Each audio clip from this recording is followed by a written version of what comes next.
Hey guys, tonight we're going back to the year 1900, an era of candle-lit rooms, such stress cities, and a version of America that looks more like a sepia-fevered dream than the nation you know today. This is a world where horses still rule the streets. Tuberculosis is the vibe killer at every party. And the phrase work-life balance sounds like a joke a steel worker would cough out between shifts. And I hate to break it to you, but yeah, you probably won't survive this. Not unless you're rich, male, white, and lucky enough to dodge diphtheria and the occasional boiler explosion. But hey, you're already here, so we might as well look around. So before you get comfortable, take a moment to like the video and subscribe, but only if you genuinely enjoy what I do here. Now, before we jump into this chilly soot-covered time machine, tell me in the comments, what city are you in, and what time is it where you are now? Dim the lights. Maybe turn on a fan for that soft background and let's ease into tonight's journey together. You step onto a cobblestone street in 1900. Immediately, your nose fills with cocktail smells, coal, smoke, manure, unwashed humanity, and something faintly sweet that you hope is bread and not decaying fruit. The world is slower here, but somehow louder. There's a steady clip-clop of horses pulling carriages, children shouting as they dart barefoot across filthy streets, and men in stiff hats arguing in a swirl of cigarette smoke. The air hums with the sound of steam, metal, and shouting. Welcome to America at the turn of the century. Depending on where you land, your experience will vary wildly. If you're in New York City, you're plunged into a noisy electric chaos of immigration, industry, and overwhelming ambition. Tenements climb the skyline like crooked teeth, each packed with families from Ireland, Italy, Russia, and places your history textbook probably ignored. You might pass by a ragged boy selling newspapers at the top of his lungs. Extra President McKinley shot, not realizing that you're witnessing history before it's been memorialized in a museum. But take a train or a long bone rattling wagon ride out west, and the scene shifts entirely. Dirt roads, wide skies, and a quiet so expansive it almost buzzes in your ears. Rural life dominates most of America. The vast majority of people still live in towns, so small you could spit across them. Electricity, maybe in the schoolhouse, maybe running water, only if you count a bucket. Farmers rise with the sun and go to bed exhausted, their hands cracked and stained. Their futures tied directly to the whims of weather, blight, and a bank that couldn't care less. And yet, there's something surprisingly optimistic in the air. It's an age of contradictions.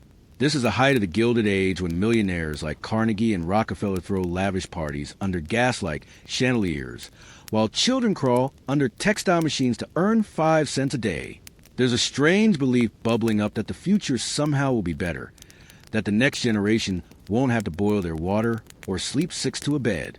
One very real historical detail here. In 1900, only about 8,000 cars existed in the entire country. That's right, cars are basically unicorns with wheels. If you see one, it's probably owned by some eccentric rich guy who wears goggles and calls the car a horseless carriage. The roads. Oh, they're not roads. They're mud traps with the occasional plank laid down in a half-hearted attempt to prevent your boots from vanishing up to the ankles. Now, for a fringe fact that feels like a fever dream, in the year 1900, you could buy radioactive water as a health tonic. No, seriously, it was called Radithor, and people actually drank it thinking it would give them energy and cure diseases. Spoiler alert, it did not. It gave them bone cancer. But for all the weirdness and wonder, the early 1900s remained deeply divided. Women can't vote. Black Americans live under the daily threat of Jim Crow violence and lynching. Native populations are still reeling from forced relocations and broken treaties. The U.S. has just officially annexed the Philippines, Puerto Rico, and Guam after the Spanish-American War, and there's a hot debate brewing about what kind of imperial power America is becoming. That's one of the biggest scholarly debates still alive today. Was the early 1900s the beginning of true progress, or just the start of a more sophisticated form of inequality? Sure, factories bring jobs and inventions start popping up like mushrooms after a thunderstorm, but they come wrapped in soot, corruption, and a brutally high cost of human labor. Historians still argue whether this was a golden age of invention, or just a gilded cage hiding America's worst instincts. Back on the ground, you're still standing in the middle of a street where horses poop freely and children treat trolley cars like jungle gyms. The newsstand sells pamphlets for a nickel, and a nearby diner offers beef stew for 10 cents. But you'd better bring your own bowl. Electricity is flickering inside a few buildings, and gas lamps light the rest. The contrast is jarring, like stepping between centuries on a single block. You duck into a general store. Shelves are lined with lye soap, patent medicines with ingredients nobody can pronounce, bolts of calico fabric, and dusty tins of coffee. The Claire greets you with a nod, but watches you closely. Shoplifting is punishable by a good old-fashioned public shaming. Or worse, jail in a place with rats the size of your cat. Outside again, you glance at a newspaper and see headlines about union strikes, anarchist bomb plots, and a continuing battle over labor rights. The industrial machine is roaring to life, and not everyone is thrilled to be caught in its gears. But there's laughter, too. Families gather on porches. Musicians play on corners. Kids play stickball in the alleys. Even in the grime and struggle, life pulses with a kind of fierce, unbreakable spirit. People are building something, sometimes with joy, sometimes with desperation, but always with the hope that the future will thank them for it. And so you walk on, boots kicking up the dust of a country, still defining itself, still pulling itself forward with cold, dusted fingers and raw, aching dreams. So let's get you properly situated. Imagine waking up in this world, whether it's the clang of a milkman's cart on the cobblestones or the cluck of a chicken that wandered into your kitchen again, where you live in early 1900s. America makes all the difference in the quality of your survival. If you're in a major city like Chicago, Boston, or Philadelphia, you're waking up to dense air thick with cold smoke and whatever the factory next door belched out overnight. You rub your eyes and reach for the chamber pot under your bed because the closest indoor toilet is 2 blocks away. If you're lucky enough to live in one of the new modern tenement buildings with shared plumbing. Meanwhile, out in the country, the rooster starts screaming at sunrise whether you want it to or not. You throw on a wool shirt that's never quite dry and shuffle across wooden floorboards that groan like they're complaining about the hour. The windows are frosted, even in spring, and your breath clouds a glass. You pump water outside, start fire in the stove, and hope you've got enough wood chop to make it through the morning chores. There's no neighbor within a mile unless you count the cow, and she doesn't gossip, which frankly is a plus. Urban life is dense. In cities, buildings are packed like sardines 5 or 6 floors high. Each apartment housing entire families, sometimes multiple families, sharing the same small kitchen, bathroom, if there is one, and whatever air makes it to the cracked windows. Tenement housing is the urban standard. You'd be lucky to have a window that opens or enough space for your youngest sibling to not sleep in a dresser drawer. Sounds like a joke, but it happened. Fire escapes double as balconies, laundry lines, and escape routes when your neighbor's illegal stove setup inevitably sets something on fire. If you're a newcomer to the city, an immigrant just off the boat, your first home is likely a shared one-room apartment with your cousins, their cousins, and a screaming baby no one seems to claim. Privacy is a myth. Everything smells faintly like soup and wet wool, but there's a community feel. And in your tiny ethnic neighborhood, you hear your own language, see familiar faces, and cling to traditions that make the chaos feel just a little like home. Now, contrast that with rural life. The countryside is quiet, but not peaceful. It's survival on a schedule. Wake, milk the cows, feed the pigs, haul water, chop wood, tend the field, fix the fence, and repeat until you collapse face first into cornbread. Life is cleaner in the sense that the air smells more like hay and less like factory grease. But it's also lonelier. Rural children walk miles to a one-room schoolhouse. If they go at all, more often, they're needed at home to help with the endless list of chores that never take a day off, not even on Sunday. You'd think the rich have it easier, and you'd be right. The elite of both city and country live in a different reality. Think gaslit mansions with parlor rooms, electric buzzers to summon servants, and actual bathtubs filled with hot water from pipes. Their children wear white lace. Their wives host teas. They read the newspaper in silence instead of arguing over whose turn it is to empty the coal ash. But here's the thing. They make up less than 1% of the population. Statistically, you're either a laborer, a farmer, or a child worker already behind on rent. Let's talk about smells again. Yes, I know it's weird, but trust me, your nose would never recover. In the city, open gutters and slaughterhouses send up a perfume that sticks to your clothes. Horses leave behind little gifts, hundreds of pounds of them per day per block. And unless there's a street sweeper, and there usually isn't, they stay where they dropped. In rural areas, the scent leans more manure chic. It's more bearable, but it never leaves you. You could scrub your hands raw, and you'd still smell the barn. Now, here's a real historical fact to file away. By 1900, about 40% of Americans still lived in rural areas. That's nearly half the country pumping water by hand and reading by kerosene lamp. The other 60% mostly in rapidly growing cities where industrialization was turning everything. Jobs, technology, even death rates up to 11. Want a strange little fringe fact? Here's one. In some rural homes, people would paint fake windows on the outside of their houses to make it look more civilized or symmetrical, even if the inside had nothing but empty walls or stacked hay. Why? Because symmetry was considered a marker of respectability. Fake it till you make it, right? Of course. Living in either place came with risks. Cities had disease, cholera, typhoid, tuberculosis, all helped along by a complete lack of modern sanitation. You're bathing maybe once a week if you're lucky. And your drinking water might come from the same river you dump your waste into. Delicious. The country. Fewer people, but more accidents.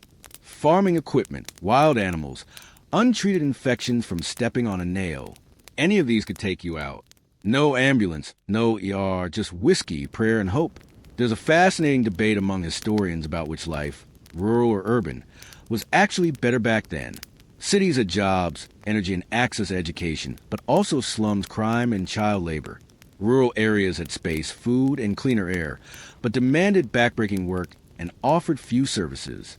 Neither was comfortable, and both were relentless in their own special ways. You walk to the foggy dawn now, imagining what kind of person you'd be in this world. A butcher in a sweat-drenched apron, a tenant farmer counting every penny, a school teacher in a wool skirt grading papers by oil lamp. Or maybe you're a child, barely 10, already pulling 12-hour shifts at the textile mill, while your parents desperately try to scrape together rent. Whoever you are, wherever you live, one thing is clear. Life is no stroll through the park. It's a determined blisters on your feet kind of march. And yet, as the sun rises and spills gold onto the clapboard porches and soot-streaked windows, you realize something strange. People are hopeful. They still dream of something better. A light bulb in every home. A wage they can live on. Maybe one day a toilet that flushes. Let's step inside, shall we? Homes in early 1900s. America come in all shapes, sizes, and questionable smells depending on who you are, where you live, and how lucky or cursed you happen to be. Whether you're stacked 10 deep in a city tenement or living on the prairie in a drafty clapper farmhouse, one thing is universal. Your house is not a place of comfort. It's a place of function, and maybe occasional rat sightings. Start with the tenement. You push open a heavy wooden door and walk into a narrow hallway that smells like boiled cabbage, soap made from lye and humanity. The walls are stained yellow from years of cold smoke. Every step echoes off warped floorboards. Inside the apartment, it's dim. There's one window and it doesn't open. The ceilings are low. The rooms are small enough that if someone sneezes in the kitchen, the person in the bedroom says, "Bless you," before the echo even finishes. No insulation, no heat, except for whatever you get from the kitchen stove, which probably runs on coal and is older than your grandmother. In winter, frost forms on the inside of the windows. In summer, the place turns into a brick oven. Roaches love it here. So do diseases. But hey, the rent is cheap if you can keep up with it. Out in the country, things aren't exactly glamorous, but they are quieter. You walk into a farmhouse and are greeted by bare wood floors, walls covered in faded wallpaper, and furniture that's been patched up more times than anyone can count. The kitchen is the center of the house, both figuratively and literally. It's where you eat, cook, sow, gossip, and in colder months, try not to freeze to death. if the stove goes out in January. So, might you? The bedroom situation is fluid. Kids share beds or even sleep head to toe to conserve warmth.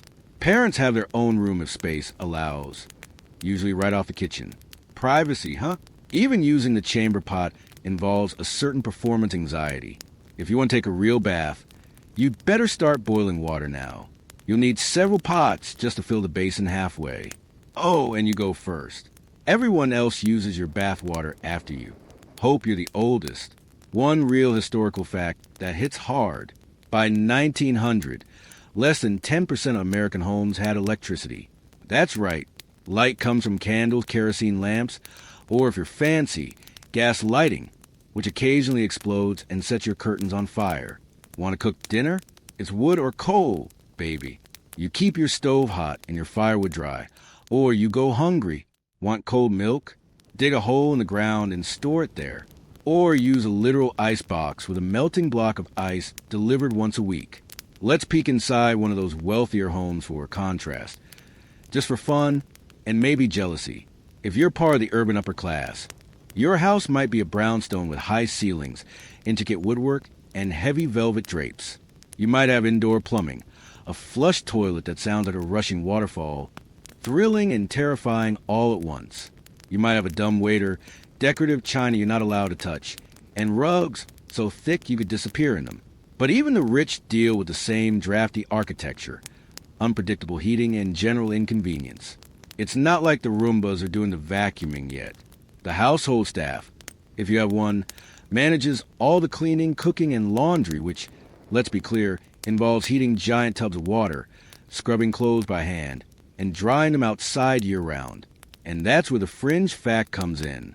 Some rural families literally wallpaper their homes using old newspaper pages.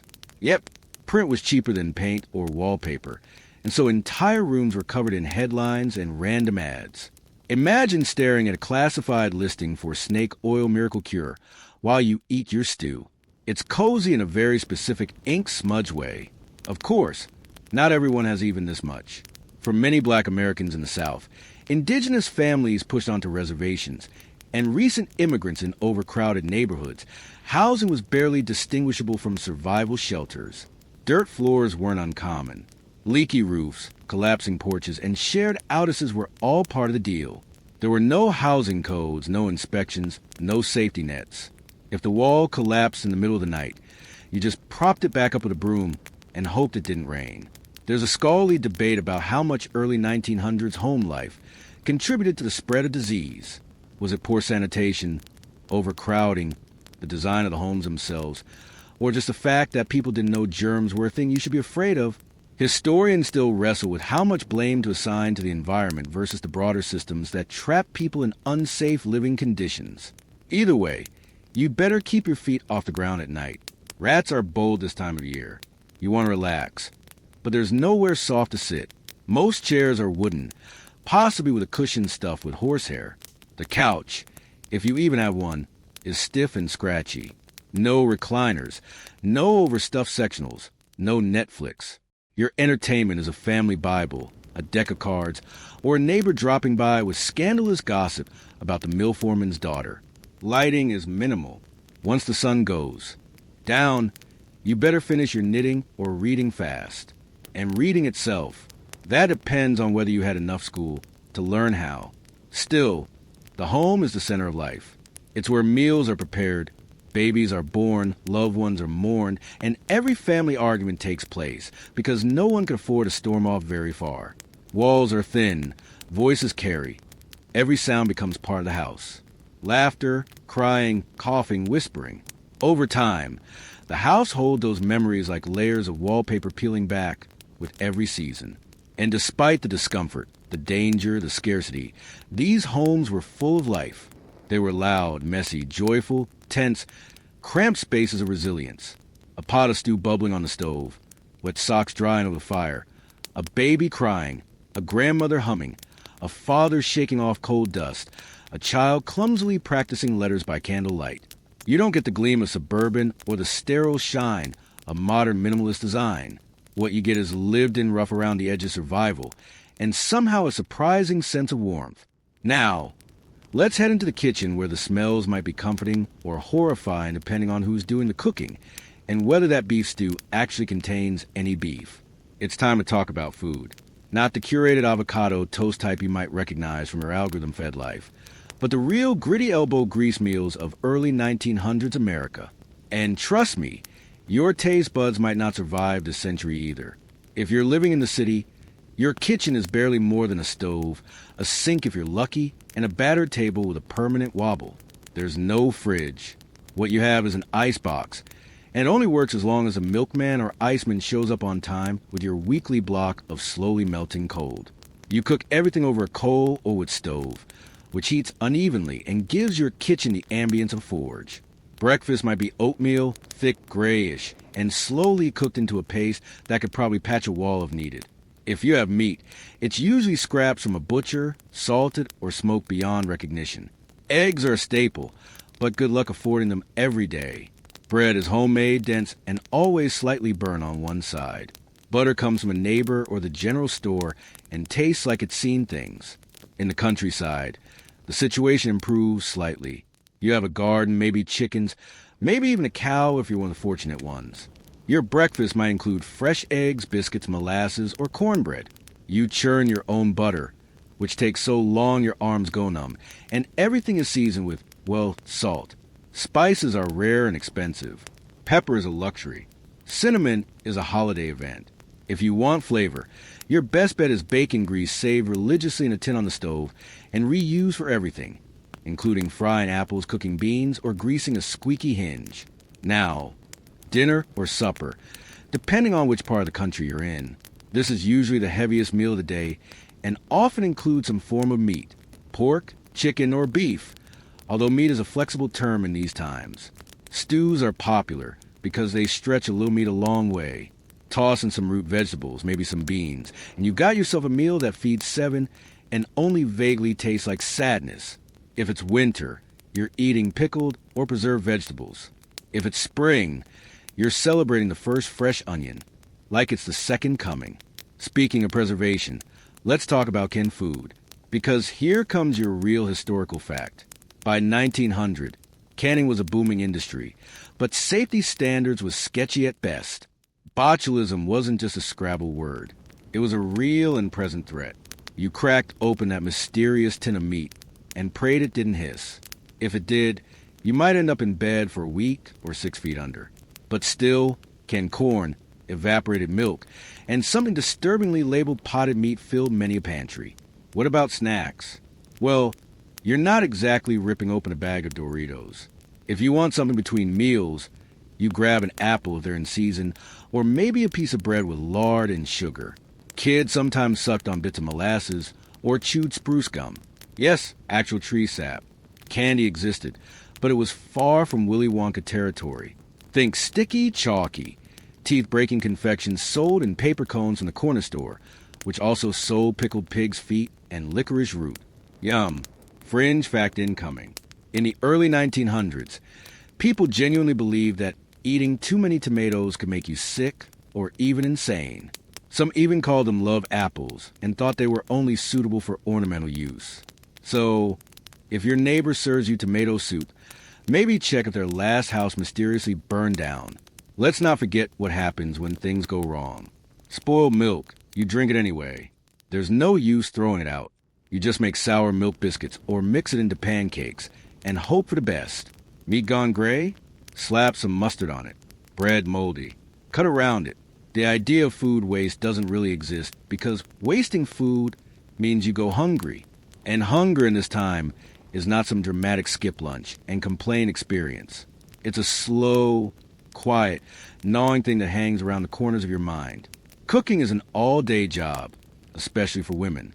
Before you even start, you need to haul water, maybe gather wood, clean yesterday's dishes, kill a chicken if it didn't escape again, pluck it, clean it, and then finally get something into the pot. And don't forget the baking. You don't buy bread. You make it in bulk once or twice a week. Yeast is temperamental, and if your dough doesn't rise, your kids will still eat it, but only after loudly complaining. Eating isn't just about nourishment. It's survival, community, and sometimes awkward silence while everyone chews and thinks about how tired they are. Meals are family affairs. No phones, no distractions, just clanking utensils and the occasional knock on the table to hush a talking child. The kitchen table is where decisions are made. Gossip is whispered, and everyone tries not to fight about whose turn it is to fetch more water. But don't imagine every home has enough for millions of people, especially poor urban families, Black Americans in the rural South, and newly arrived immigrants. Food insecurity is constant. Bread lines are forming in some cities already. Churches and charities offer meals, but those come with sermons and side eyes. Malnutrition isn't just a medical term, it's a way of life. Rickets, scurvy, and other deficiencies creeping around the edges. There's a scholarly debate around the quality of the early 20th century diet. Some argue it was healthier, low in sugar, high in homegrown ingredients, free from preservatives. Others point out the clear deficiencies in vitamins, the high death rates from contaminated food, and the lack of refrigeration, which turned every meal into a microbial gamble. Even your fresh milk might have been cut with chalky water by a shady milkman, looking to stretch his profits. And what about water? Good question. It's often drawn from wells, city pumps, or public fountains, and it is very hit or miss. In many urban areas, the water carries typhoid, cholera, and a wide array of digestive nightmares. Boiling it helps, assuming you've got the time, fuel, and pots that haven't already been used to wash laundry. Still, in the warm glow of a kitchen stove, surrounded by tired smiles and crusty bowls, there's a kind of beauty to it. The food may be humble, but it's shared. There's love in every overcooked potato, in every scorched biscuit, in every cup of weak coffee served with apology and a wink. You won't leave the table full necessarily, but you'll leave feeling like you belong. All right, time to get dressed. And I hope you're flexible, because putting on clothes in early 1900s, America, isn't something you do half awake with one eye open. It's a whole process, a ritual, a daily endurance test wrapped in buttons, layers, laces, and more sweat than you thought was possible before 9 a.m. Whether you're male or female, rich or poor, what you wear says everything about your class, your status, and whether you're even allowed in certain buildings or out of them. If you're a man, you start with underwear, not boxes, not briefs. We're talking wool or flannel drawers long enough to cover you from mid-chest to ankles. They itch.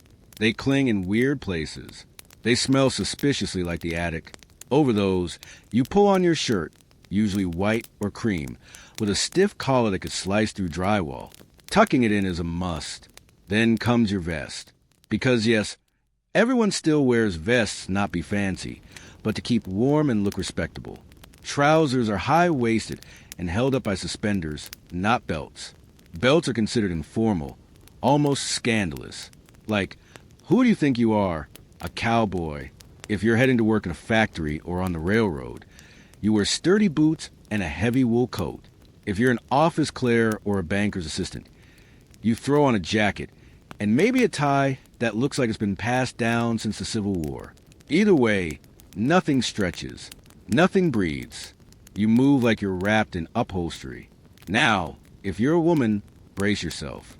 First comes the chemise, which is basically a long, thin cotton dress worn under everything else to protect your actual clothing from sweat. Charming. Then bloomers, which are not cute or optional, but required. After that, a corset. Yes, that corset. And yes, it's as awful as you've heard. Laced tightly. It reshapes your entire torso, reduces your lung capacity by about 30%, and ensures that you pass out if you try to jog across the street. Historical fact check.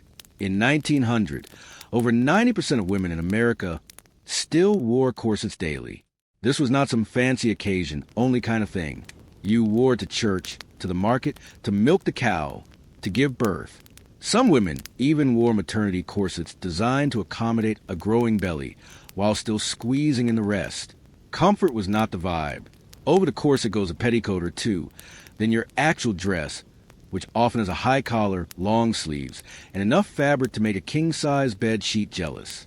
Depending on your station in life, your dress might be plain and handmade, or embroidered with lace and stiff as armor. Skirts sweep the floor. You try not to trip, and just when you think you're done, nope, Hat, gloves, boots. You don't leave the house without a hat. That would be like showing up barefoot to a funeral. Scandalous. Even children weren't spared. Boys wore little sailor suits or mini versions of their father's attire. Girls had miniature corsets, button-up boots, and stiff petcoats. No elastic, no zippers. Every piece of clothing is either buttoned, laced, or tied. Getting dressed could take 30 minutes or more, and laundry day was a medieval nightmare. Clothes were boiled, scrubbed on washboards, and hung to dry, no matter the season. You wore everything until it was visibly dirty. Then you wore a little longer, 'cause washing it was a full-body workout. Fringe fact time. Arsenic was actually used in some green dyes for clothing. Yep, toxic dye. The richer the green, the deadlier the outfit. And let's not even get into the feather trade.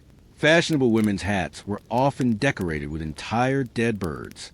It was so out of control that conservation movements actually began in response to the wholesale slaughter of birds for headwear. Of course, what you wore didn't just say who you were. It often dictated where you were allowed to go. Factory workers had uniforms or aprons. Domestic servants were expected to be clean, presentable, and modest. Wealthy women might change outfits 3 or 4 times a day, depending on the social event. You had your morning walking dress, your afternoon tea dress, your dinner gown, and your evening wear, and you didn't repeat them, not in polite company. Men in higher circles had it easier, but even they were stuck in a cycle of strict dress codes. Tailcoats for evening events, morning coats for daytime formality, and strawbores in summer, because sweat happens even to the upper class. Ties were serious business. The wrong knot could ruin your reputation faster than a scandal. There's an ongoing scholarly debate about whether corsets were truly oppressive or a misunderstood form of fashion. Some historians argue that corsets gave women structure, literally and figuratively, and allowed them to move in public spaces with a kind of social armor. Others argue quite reasonably that if your clothing cuts off your lung function, it might be a problem. Still, some women swore by them. They believed a cinched waist meant beauty, respectability, and upward mobility. The fewer ribs visible on an x-ray, the more fashionable you were. And as absurd as that sounds, it wasn't so different from what people chase now. Just swap whalebone for waist trainers and call it a Tuesday. And don't even think about sweatpants. Not just because they didn't exist, but because relaxation was not an aesthetic. You dressed to be seen, even if you were just hauling buckets of water. Pajamas, for those who had them, were proper nightshirts or dressing gowns. You went to bed looking like a Dickens character, and you woke up with that same scratchy flannel clinging to your dreams. For the working class, clothes were repaired over and over again. You danced socks, patched elbows, and let out hems for growing children. Hand-me-downs weren't just a cute family tradition. They were survival closets. If you even had one, held only a few pieces of clothing. Sunday best was exactly that. Worn only on Sundays, cleaned rarely, and protected like treasure. And here's the kicker. Shoes were expensive, like very expensive. Poor families often shared a single pair between siblings or saved them for special occasions. The rest of the time barefoot, through streets, through snow, through whatever the horse left behind. It builds character, they said. So now you're dressed, boots laced, corset pulled tight, hat pinned so hard it's never coming off without pain. You look respectable. You can now face the world, assuming you can breathe and walk in a straight line. Your clothing is both your armor and your burden. It keeps you warm, labels you socially, and quite possibly shortens your lifespan. So, let's walk through a full day start to finish in your brand new 1900s life. Spoiler alert, it's going to be long, loud, and so physically exhausting you might need a nap just hearing about it. Forget your 9 to 5. This is more like 5 to smartwatches. No alarms. Your body clock is tuned to sunrise or a parent shouting at you to get up because there's already too much to do and not enough daylight to do it in. You wake up just before dawn. It's still dark outside, and the room is cold. Like your breath is visible cold. There's no thermostat to fix that. Just a cold stove and layers of scratchy wool. If you're in the city, you're likely crammed into a room with 4 to 10 other people, siblings, cousins, possibly a stray neighbor. Privacy, huh? Your bed might be a straw mattress, a pile of quilts on the floor, or something called a sleeping shelf. which is exactly as cozy as it sounds. You get up because you have to. If you're a child and you're old enough to walk, you're old enough to work. Maybe you head off to the textile mill, the matchstick factory, or the coal sorting facility. You carry your own tin lunch pail, usually filled with bread, and maybe a boiled egg if your family's having a good week. You wear the same clothes you slept in, plus a coat if you're lucky, and shoes that may or may not have soles left. If you're an adult man, your destination depends on your station. Factory worker. Prepare to inhale dust, oil fumes, and the collective hopelessness of hundreds of other men operating dangerous machinery for pennies an hour. Labor laws don't exist yet. Safety standards are laughable. You might lose a finger today, maybe two if your supervisor is yelling at you while you're running the belt press. But hey, you can always go back to work tomorrow, right? If you're a woman, your day starts even earlier. You got mouths to feed, bread to bake, water to haul, and laundry to boil. Because yes, laundry isn't just throw it in the washer territory. It's a multi-hour event that requires muscle, patience, and an immunity to back pain. Then you might head out to work as a seamstress, a maid, or maybe you take in laundry from other families to make ends meet. After that, back home to make dinner. If you're a mother, your shift doesn't end until everyone's asleep and you've mended tomorrow's clothes by lamplight. Meals are brief and usually quiet. There's no time for a full sit-down breakfast. Coffee, if you can afford it, maybe oatmeal or cold bread. Lunch, or dinner as many call it, is eaten quickly at work or at home and might be the only hot meal of the day. Supper is late, light, and often eaten in near silence due to sheer exhaustion. And always, somebody's still hungry. Let's not forget the kids. A working child's day begins before the sun and ends after it sets. Little boys work in coal mines, breaking lumps with pickaxes, crawling into shafts too small for adults. Girls roll cigars, pluck chickens, or assemble matchsticks, breathing in phosphorus that turns their skin green. There's no minimum wage, no child labor laws, no weekends. You miss a shift, you might lose your job, you get injured, you're just replaced. No questions, no compensation. Want a real historical fact that'll make your spine crawl? In 1900, over 1.7 million American children under age 16 were employed full-time. That's right, your average 10-year-old wasn't playing with marbles or reading books. They were running machinery, hauling coal, or bent over sewing tables for 12 hours a day. If you were one of the rare kids not working, you might be in school, but only if your family could afford for you not to bring home a paycheck. School is strict, and corporal punishment is common. You sit straight, speak when spoken to, and recite your lessons by rote. There's no lunch break. You just don't eat. Girls learn to sew, cook, and do math. Boys get the same minus the sewing, and with more beatings. Homework isn't a concept yet, because the whole school day is work. Now, here's a weird little fringe fact. People in this era believed fresh air was the ultimate cure-all. So much so that some schools had open-air classrooms. Yes, kids sat outside, even in the winter, bundled in coats and hats, trying to conjugate verbs while their ink froze mid-sentence. Education meets hypothermia. It's fine. Back in the adult world. You spend your entire day in labor, paid or unpaid. If you're lucky, no one in your family gets injured or sick. If someone does, there's no sick day, no health R, just a bottle of patent medicine and hope. Maybe you send the kids to the pharmacy to buy something labeled nerve tonic that's 90% alcohol and 10% wishful thinking. The workday stretches until the sun drops below the horizon. Factories close, not because it's time, but because the boss finally says so. If you're on a farm, the animals dictate your hours. Cows don't care if you have a headache. Chickens need feeding. Fences need mending. And if a storm's rolling in, you're out there tying things down in the mud with your bare hands. Evenings are short. You wash up, maybe you just collapse in your clothes. If you live in the city, you might stop by the pub or saloon for a beer and a chance to forget how much you hate your job. If you live in a rural town, maybe you sit on the porch and stare at the sky. There's no television, no radio, not yet at least. Entertainment is a conversation, a game of checkers, a neighbor's visit. Maybe someone pulls out a harmonica, maybe not. Then it's time for bed. Again, everyone shares. Kids in one room, or on mats by the fire. Adults in another if there's space. You sleep in shifts if you have boarders. You tuck a warm brick at the foot of the bed to keep from freezing. You pull the covers up to your nose and listen to the sound of the house. Creaking beams, coughing siblings, the occasional scream from down the block because someone else just got evicted. Here's the open scholarly debate of the day. Was this level of work and survival just a norm for the time, or were people already beginning to feel the cracks? Some historians argue that Americans accepted this as their lot, driven by a Protestant work ethic and post-frontier survival instinct. Others believe discontent was already brewing, slowly fueling the labor and social reform movements to come. Whichever side you believe, one thing's clear.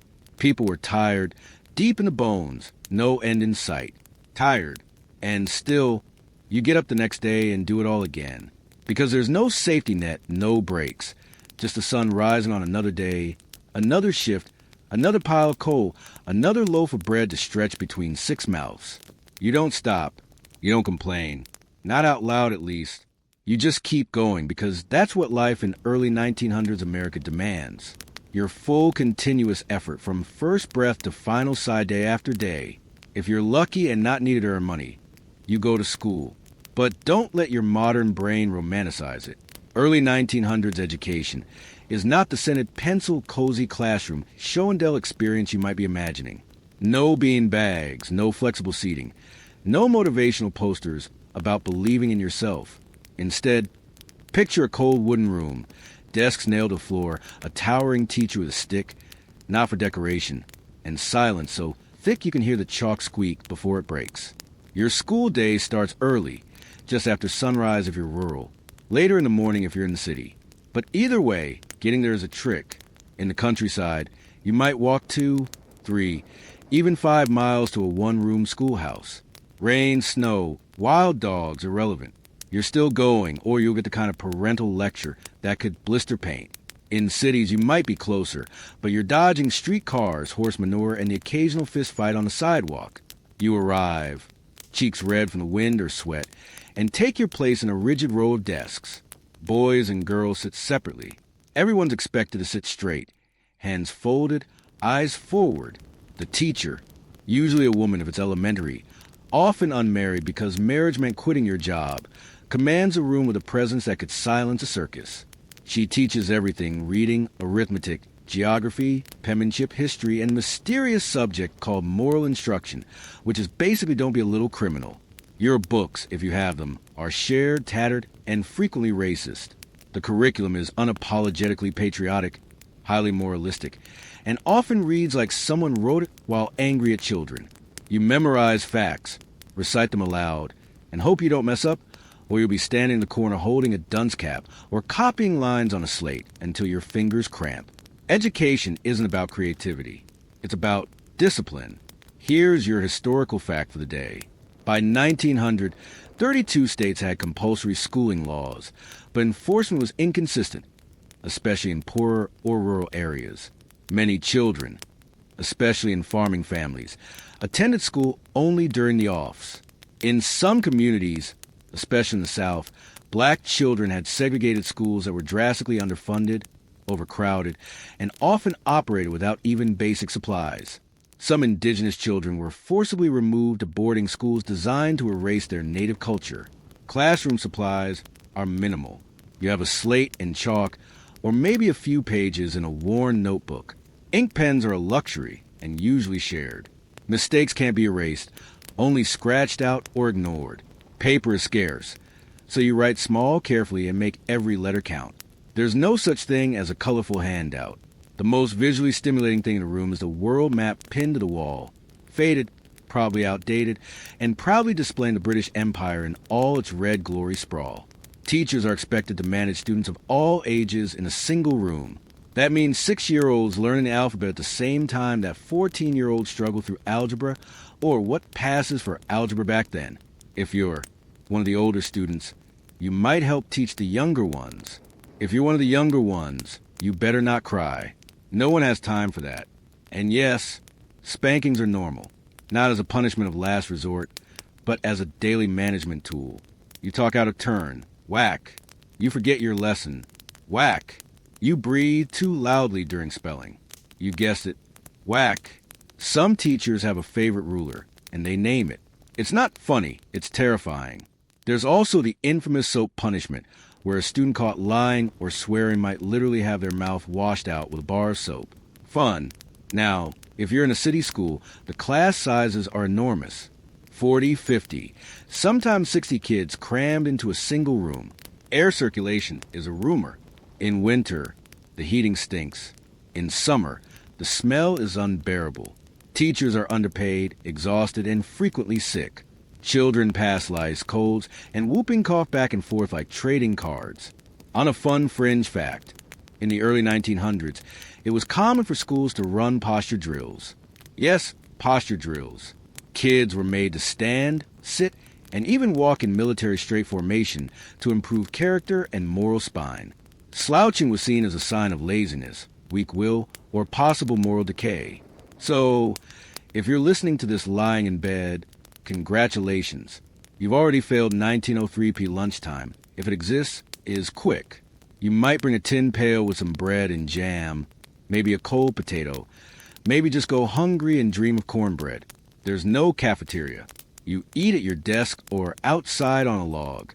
If you spill anything, you clean it up or the teacher cleans you up with a lecture and possibly more soap. The school year varies wildly.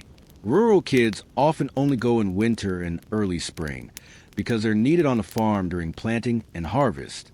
Urban children might have longer school years, but they also have higher dropout rates. Families can't afford to lose a wage earner, even a small one. Many kids leave school entirely by age 12, sometimes even earlier to work full-time. The dream of college, that's for the elite. For most, reading and basic arithmetic is the ceiling. There's a major scholarly debate over how effective this kind of schooling was. Some argue it provided structure and a foundation of literacy for millions of people. Others point to the crushing conformity, the suppression of critical thinking, and the blatant racism and sexism baked into the curriculum. One thing's clear. Education in this era was not about nurturing the soul. It was about shaping the citizen. Now, let's peek into the alternative. If you're a child in a marginalized community, say black in the Jim Crow South or Native American on a reservation, your educational experience is even more restricted. Black schools often have crumbling buildings, secondhand books, if any, and almost no funding. Native children are sent to government-run boarding schools where their hair is cut, their language is forbidden, and their entire identity is considered something to correct. Education becomes a form of erasure. Still, kids learn. They adapt. They recite. They practice their penmanship until their fingers ache. They read dime novels under the covers. They dream of something else, something beyond the dirty desks and cold slate boards. They whisper about the future quietly because whispering too loudly gets you swatted with a disciplined stick. At the end of the day, the bell rings, or more likely a triangle is rung, or a teacher shouts, "Time!" and you're released back into the world. Homework isn't assigned often, but when it is, it's expected to be perfect. No excuses. You trek home again through mud, slush, or horse traffic. Tired, but still buzzing with the leftover adrenaline from spelling drills and the fear of mispronouncing chrysanthemum. You arrive home, toss your school book in the corner, and maybe, just maybe, sit down to read for pleasure. But probably not. There's firewood to chop, potatoes to peel, siblings to wrangle, and buttons to sew back onto your one good shirt. Still, somewhere in your mind, those multiplication tables and those stories about George Washington's stick. Maybe you'll go further than your parents. Maybe not, but you went to school. You sat still. You learned. And in 1900, that was more than most kids could hope for. So now you're sick, or your child is, or your back gave out because you hauled water, cooked over an open flame, washed laundry by hand, carried 2 toddlers, and still walked 3 miles to church, all before noon. What now? Do you call a doctor? Not unless you're rich, desperate, or a firm believer in bleeding as a cure-all. Because medicine in early 1900s, America is, well, let's just say it's still mostly powered by hope, whiskey, and deeply questionable science. You start at home. You always start at home. First comes a pus. Something warm, sticky, and vaguely herbal slapped onto the affected body part. Got a cough? Slather your chest with goose grease and cover it with brown paper. Fever? A cold compress and a prayer. Stomach ache? Whiskey. Toothache? Whiskey. Broken bone?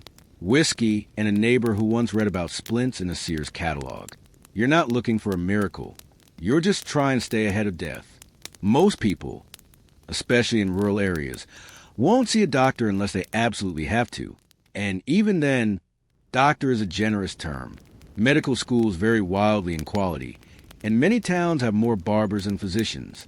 A few good doctors are out there, sure, walking or riding miles to see a patient, carrying a black bag full of instruments that look suspiciously like tools from a shed, but they're the exception, not the rule.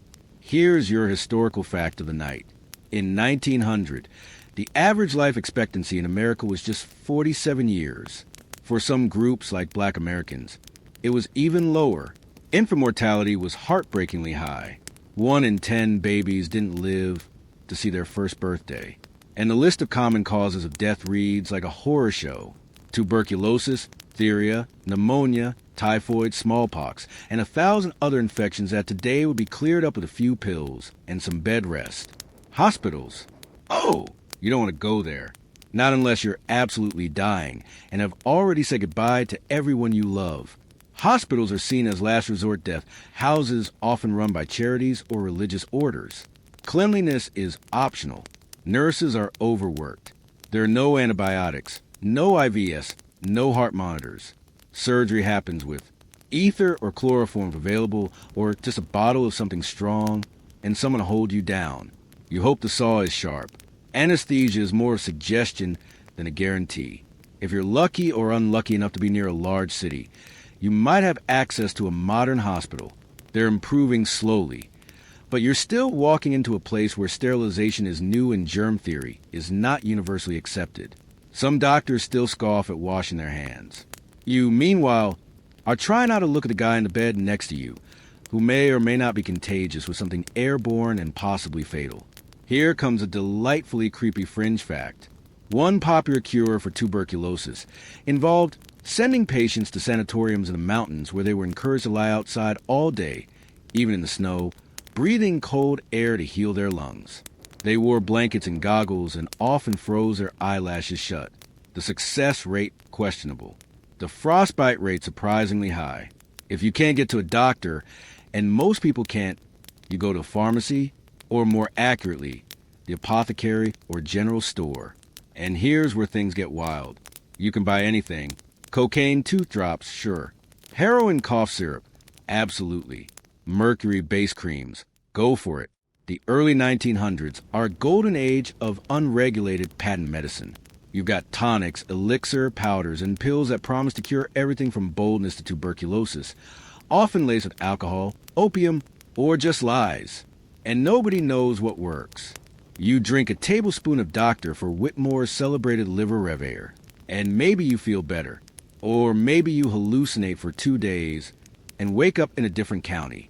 There are no ingredient labels, no FDA, no safety testing. Medicine is part science, part snake oil, and 100% buyer beware. Now, if you're a woman, things get especially dicey. Most doctors are men. Women who try to end a profession face mockery, harassment, and financial ruin. If you have female troubles, you'll probably be diagnosed with hysteria, which is a delightful catch-all term that covers everything from cramps to actual mental illness to, let's be honest, just having opinions. Treatment, isolation, bed rest, sometimes surgical removal of your ovaries, or maybe just a vibrator, which was, believe it or not, considered legitimate medical equipment for treating hysteria. Awkward? Yes. Real? Also yes. Midwives are still around. Thank goodness, especially in immigrant communities and rural areas. They deliver babies, treat fevers, and offer herbal remedies passed down through generations. But they're often looked down upon by the emerging medical establishment, even though they're frequently better trained and more effective than the local doctor who thinks bleeding your child will fix his cough. One open scholarly debate from this period centers on whether modern medicine actually helped people in this era or whether it introduced more harm than good through aggressive and proven interventions. Some historians argue that home remedies and traditional healers save more lives, while others point to early developments in medical science like germ theory and antiseptics as a beginning of real measurable progress. Either way, it was a minefield. One wrong turn, one misdiagnosis, one infected splinter, and it could be the end. Dental care? I mean, sort of, you go to the dentist only when the pain is unbearable. Fillings exist, but they're expensive. Extractions are more common. And anesthesia might just be a swig of whiskey and someone holding your head still. Dental hygiene is a mixed bag. People brush their teeth sometimes with powders made from charcoal or baking soda. The toothpaste isn't standard yet, and floss is practically a myth. Tooth decay is rampant. Bad breath is just normal. Mental health. Oh, that's not even a category. You're either normal or you're mad. If you're the latter, you get locked in an asylum where treatments include restraints, isolation, ice baths, or if you're really lucky, a lobotomy. Depression, anxiety, trauma. These words aren't in circulation. You're told to pray more, get fresh air, stop being lazy. And yet people survive somehow. They share remedies. They nurse each other through fevers. They light candles and sit by sick beds. They deliver babies on kitchen tables and carry water for sponge baths. They walk miles for quinine, scrape together coins for patent tonics, and whisper advice over fences and front porches. What works? What doesn't? What cured their cousin's rash? Because in 1900, illness isn't just part of life. It defines life. You carry it, you fear it, and you pass down the knowledge of it, hoping that maybe the next time you'll be ready. So, how do you actually make money in early 1900s America? Well, short answer, with your body. Long answer, through relentless labor, backbreaking work, and the constant hum of risk. Whether you're in a factory, on a farm, down in a mine, or just scrubbing someone else's floors for pocket change, the unspoken rule is simple. If you're not working, you're not eating. There are no safety nets, no pay time off, no pensions, no unemployment checks. You work to survive, and sometimes you still don't. Let's start in the cities.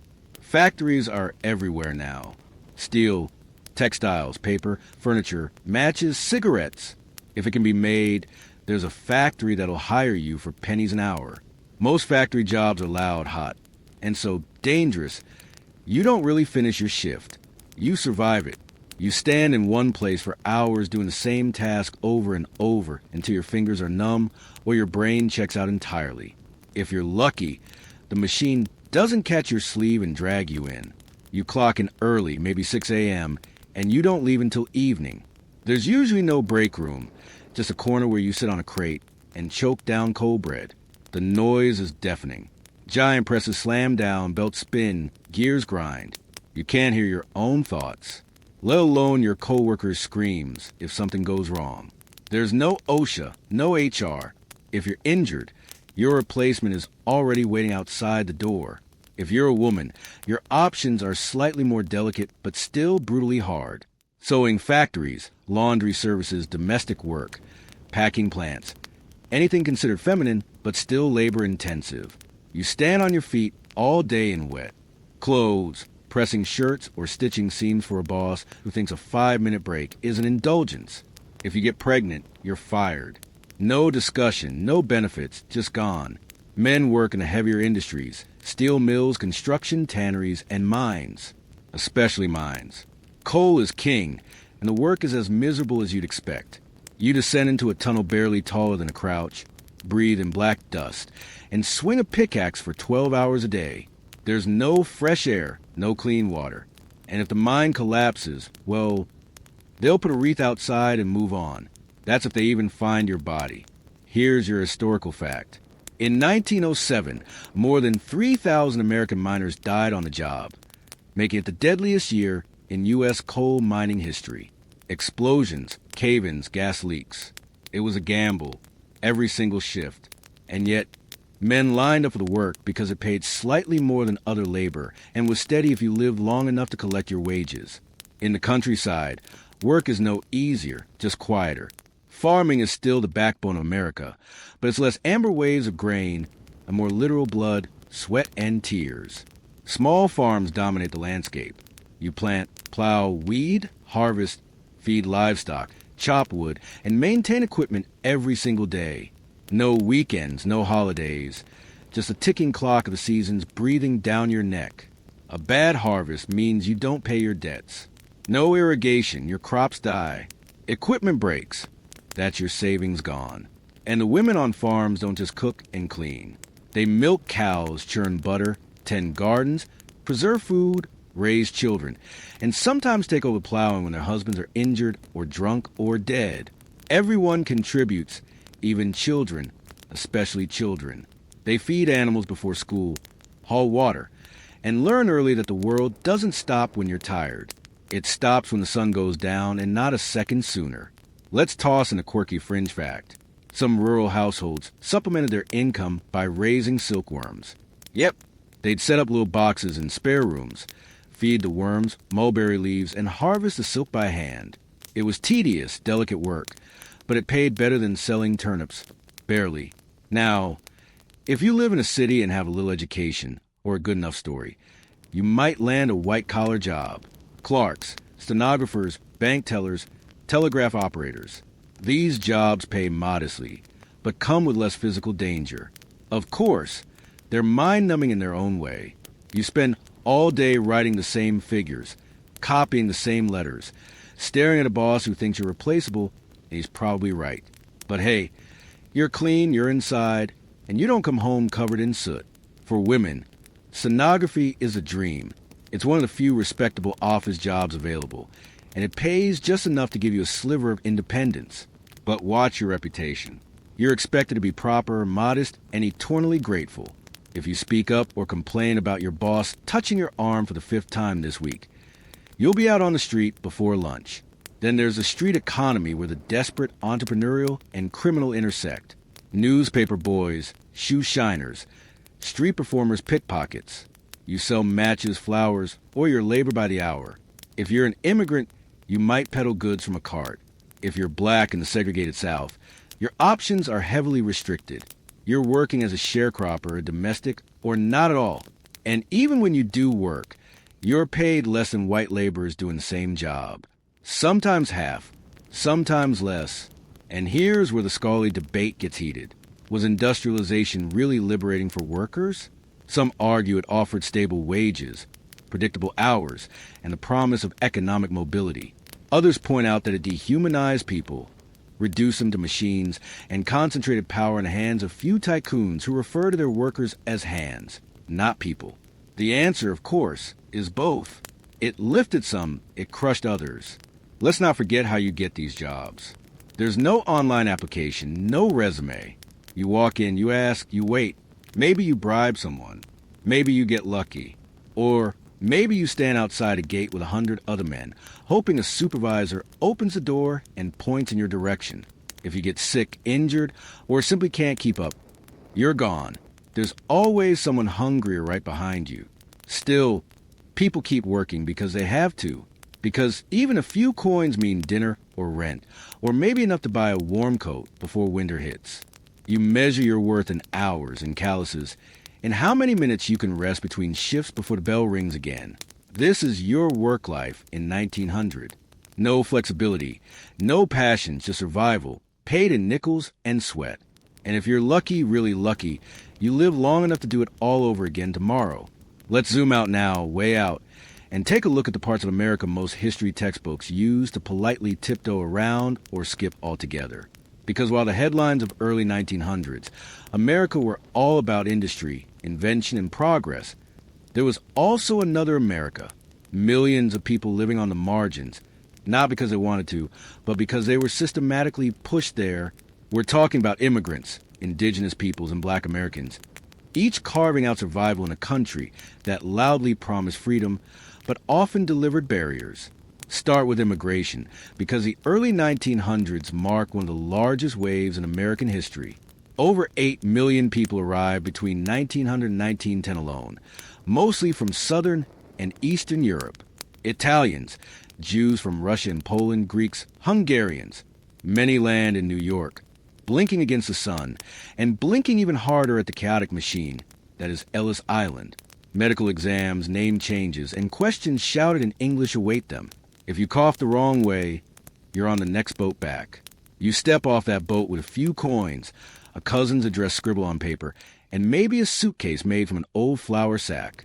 You don't speak the language, you don't know the laws, but you find your way into neighborhoods where signs are in your own tongue, where food smells like home, and where someone always knows someone hiring. Maybe it's a sweatshop. Maybe it's shoveling coal for the railroads. Either way, you work hard hoping your kids won't have to. But the welcome mat is more of a welcome trap. You're viewed with suspicion. Too loud, too dirty, too foreign. Newspapers scream about the immigrant problem. Laws are passed to limit your access to certain jobs, schools, even housing. If you're Chinese, forget it. The Chinese Exclusion Act passed in 1882 is still in full effect, prohibiting nearly all Chinese immigration and denying citizenship to those already here. If you're Japanese, you're treated only slightly better. If you're from southern Italy or Jewish Eastern Europe, you're called every slur in the racist dictionary and then handed the dirtiest jobs no one else will take. Here's your historical fact. In 1903, the U.S. passed the Anarchist Exclusion Act, which allowed the government to deny entry to anyone suspected of holding radical political beliefs, including union organizers, socialists, and labor leaders. What counted as radical? Pretty much anything that challenged rich white power structures. Welcome to the land of the free. Terms and conditions apply. Now, shift west and south to Black America. For decades post-emancipation, and the promises of Reconstruction have turned into the brutal daily reality of Jim Crow. Segregation is a law in southern states. Black Americans are forced into separate schools, bathrooms, buses, drinking fountains, neighborhoods. Separate but equal is a lie on paper. Separate and deliberately worse is the reality on the ground. Voting, good luck. Literacy tests, poll taxes, and understanding clauses are designed to keep you out. And if you do manage to vote, you might not live to do it again. Lynchings are a constant threat, public, brutal, and rarely punished. A man could be murdered for looking at a white woman the wrong way. A woman could disappear for speaking out, and no sheriff, no judge, no court would do a thing. Fringe fact, chilling but true. In some towns, postcards were printed and sold featuring photographs of lynchings, actual glossy souvenirs of racial terror. People collected them, mailed them, kept them in albums. That's the America you don't see in the patriotic murals. And yet, amid the fear and injustice, Black communities thrive in ways that rarely make it into the history books. Churches weren't just places of worship. They were schools, political organizing hubs, and community safe zones. Black newspapers documented what white presses ignored. Families built businesses, created music that would shape the century to come, and raised children with pride and resilience in the face of systemic hatred. Now, head even further back to the original inhabitants of this land. Native Americans in 1900 are living through the devastating aftermath of conquest. The Indian Wars are over, but the wounds are still raw. The reservation system is in full effect. Entire tribes have been relocated, often violently from their ancestral lands to places they never knew with limited resources and little ability to sustain traditional ways of life. Children are taken from their families and placed in Indian boarding schools where they're forbidden to speak their language, wear traditional clothing, or practice their culture. Kill the Indian. Save the man is the policy and action. Generations grow up detached from their roots, punished for their heritage, and molded into something white America deems acceptable. It's cultural eraser disguised as education. Here's the open scholarly debate. Were boarding schools in earnest, if deeply flawed, attempt to help Native children integrate into a changing world, or were they a deliberate tool of genocide by assimilation? Most modern scholars agree on the latter. The trauma runs deep. The wounds are still open in many communities today.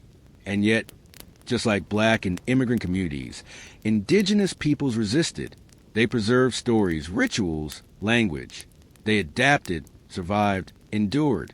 Elders taught younger generations in secret. Ceremonies were held away from the eyes of white officials. Every breath of culture preserved was an act of defiance. Meanwhile, back in the mainstream white America, these other voices are often painted as threats. Newspapers call labor movements foreign agitators. Black leaders are labeled dangerous radicals. Native resistance is called rebellion.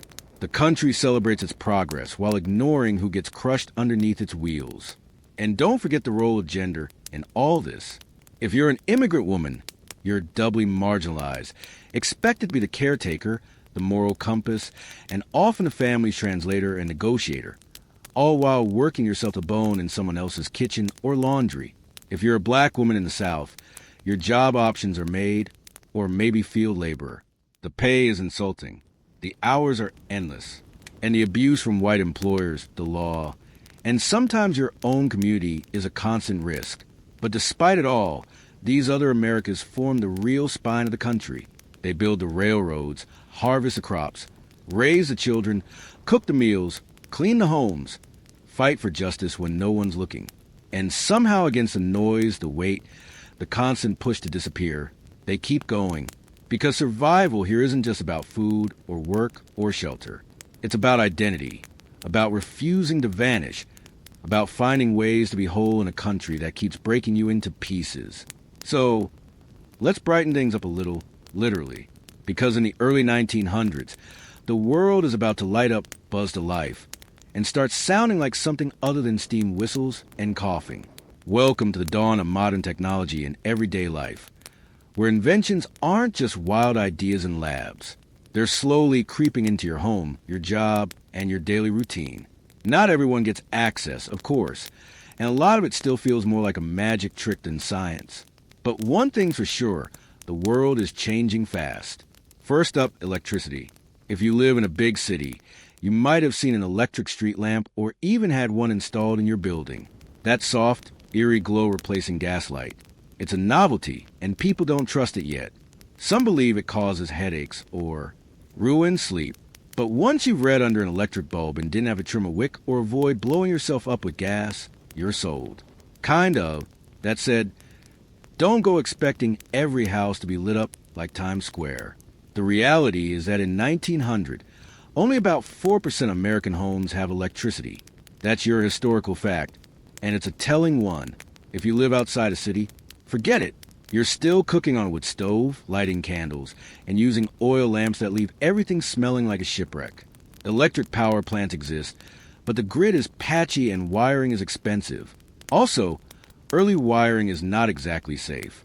Your walls might be papered, yes, but there's a real chance the wires behind them could catch fire if you blink at them too hard. Now, you can't talk about electricity without talking about the telephone.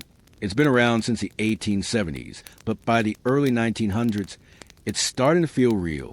You still don't have one in your home unless you're either very wealthy or run a business, but they're popping up innies, train stations, and general stores.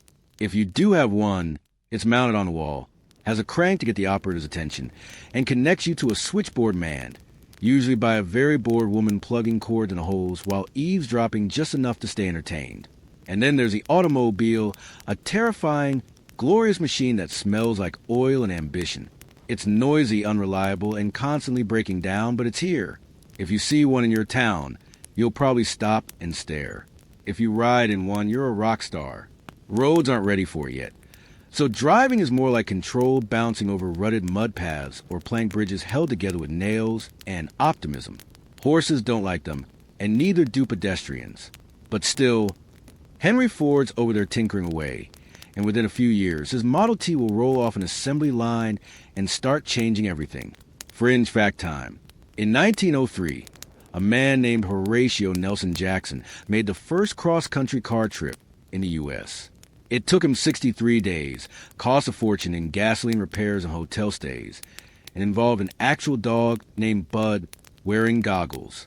That's the kind of energy early automobiles required. Persistence, money, and a little madness. Another marvel showing up in wealthier homes and commercial spaces. The phonograph. Imagine being able to listen to music in your house. No orchestra, no piano, no singing art required. Just a spinning disc and a big brass horn blaring out a scratchy waltz. People are obsessed. It's expensive, bulky, and fragile.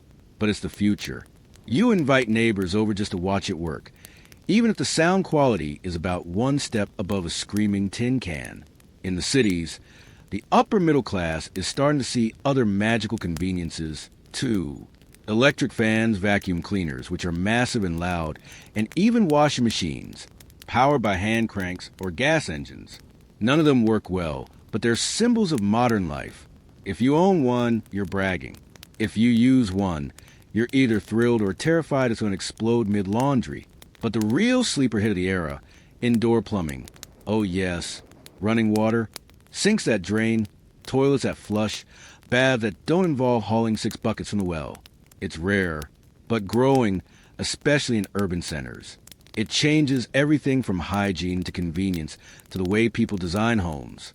Suddenly, the bathroom is a room, not a terrifying shack outside you visit while carrying a lantern and your deepest regrets. Not everyone welcomes this tech revolution, though. There's a debate still happening in historical circles about whether this technology genuinely improved life or just widened the gap between the haves and have-nots. Progress looks great in ads and World's Fairs. But for the majority of Americans, especially in rural or working-class settings, it's just a window they press their faces against. You read about electric irons in the Sears catalog, but you're still heating yours over fire. You see photos of fancy hotels with elevators, but you're still walking up 5 flights of stairs to your rented attic room. And this divide brings us to something creeping into American consciousness, the idea of convenience as class. If your home has gadgets, whether they're electric, motorized, or automatic, you're not just comfortable, you're better, cleaner, smarter, more advanced. The new American dream is no longer just about land. It's about technology. Having the newest, the fastest, the quietest machine that makes your life less miserable. We haven't even gotten a radio yet because in 1900, it's still in its awkward science project phase. You can't turn a dial and hear baseball scores or war news. Not yet, but it's coming. Inventors like Moroni are experimenting with wireless signals. Ships are starting to use it for communication. And in a few short decades, the airwaves will be filled with voices, music, drama, propaganda, and the constant hum of America tuning in. For now, though, most people still live their lives unplugged. You wake up to the sun, go to sleep when the lamp burns out. You talk to people face to face, or by letter, or not at all. You sweep with a broom. You iron by muscle. You wash clothes like you're wrestling a bear. Your meat is stored in ice. Your butter is churned. And your fire is started from scratch every morning. But there's a hum in the air of things coming. You see it in the newspapers at the World's Fair, in the catalogs promising that your life could be easier, cleaner, faster, that a better world is just a plug, crank, or button away. So you hang on to your broom and your matchstick. But part of you starts to imagine, what if you could ride a car, listen to music, flush a toilet without checking for spiders first? The future is coming. You just hope it doesn't cost more than you'll ever earn. Now, let's talk about the sweet, elusive concept of leisure, free time, entertainment. The joy of doing something, anything other than work, survive, or collapse face first onto your straw mattress. In the early 1900s, the idea of fun is undergoing a bit of revolution. Sure, most people are still too busy being exhausted or ill to really indulge in anything grand, but cracks are forming in the relentless grind of survival. People are starting to make space, tiny, precious pockets for laughter, music, sport, and the occasional ghost in a parlor. If you live in a city, you're in luck. Relatively speaking, urban centers are beginning to build actual entertainment districts. And you, tired and slightly underpaid as you are, now have options. Vaudeville is king. Cheap live variety shows with slapstick comedians, opera singers, trained dogs, strong men, contortionists, and dramatic sketches. Each act lasts just long enough to keep you distracted from the fact that you can't afford rent. The theaters are packed. The air smells like smoke and popcorn grease. You laugh, whistle, gasp, and maybe even forget your sore feet for an hour or two. On the street outside, there's music. Maybe a ragtime band playing outside a beer hall. Maybe a man with a hurdy-gurdy and a trained monkey. Maybe a woman selling handprint poems about heartbreak and factory life for a nickel. Entertainment in the city comes at you from all sides. Raw, strange, alive. If you're a bit wealthier or you're a teenager sneaking in, you might find yourself at a Nickelodeon, one of the earliest motion picture houses. Silent films flicker across the screen, backed by a live pianist pounding away to match the action. There's no plot. There's barely a script. But the novelty of watching people move, dance, fall down, or kiss on screen is electrifying. You stare wide-eyed, wondering how they got the picture moved and how soon you can come back. Out in the country, fun is slower, but not absent. Church is still the main social hub, and Sunday gatherings are equal parts worship and gossip. Potlucks turn into dances. Someone brings a fiddle. Someone else brings cornbread, and suddenly you're two-stepping with someone you secretly like while trying not to trip over your own shoes. These are the moments rural folks live for. They're rare, precious, and completely homemade. Another rural pastime, reading. Books, if you can get them, are devoured like candy. The Sears Robot catalog doubles as a fantasy novel and a bathroom supply, depending on which page you're looking at. Local libraries, if you're lucky enough to have one, offer novels, serials, and the occasional scandalous romance hidden under the more respectable titles. Dime novels are huge. Think pulp westerns, detective stories, and over-the-top dramas involving stagecoaches, shootouts, and heroines fainting every 3 pages. They're cheap, exciting, and mildly frowned upon by moral crusaders.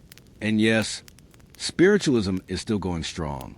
That's right, people are into ghosts, seances, and speaking to the dearly departed. The late 1800s had sparked a huge wave of interest in the supernatural. And by the early 1900s, it's basically a middle-class parlor game. Your neighbor might hold regular seances in her sitting room, complete with candlelight, spooky voices, and someone conveniently fainting just as a ghost arrives. It's part drama, part belief, part entertainment.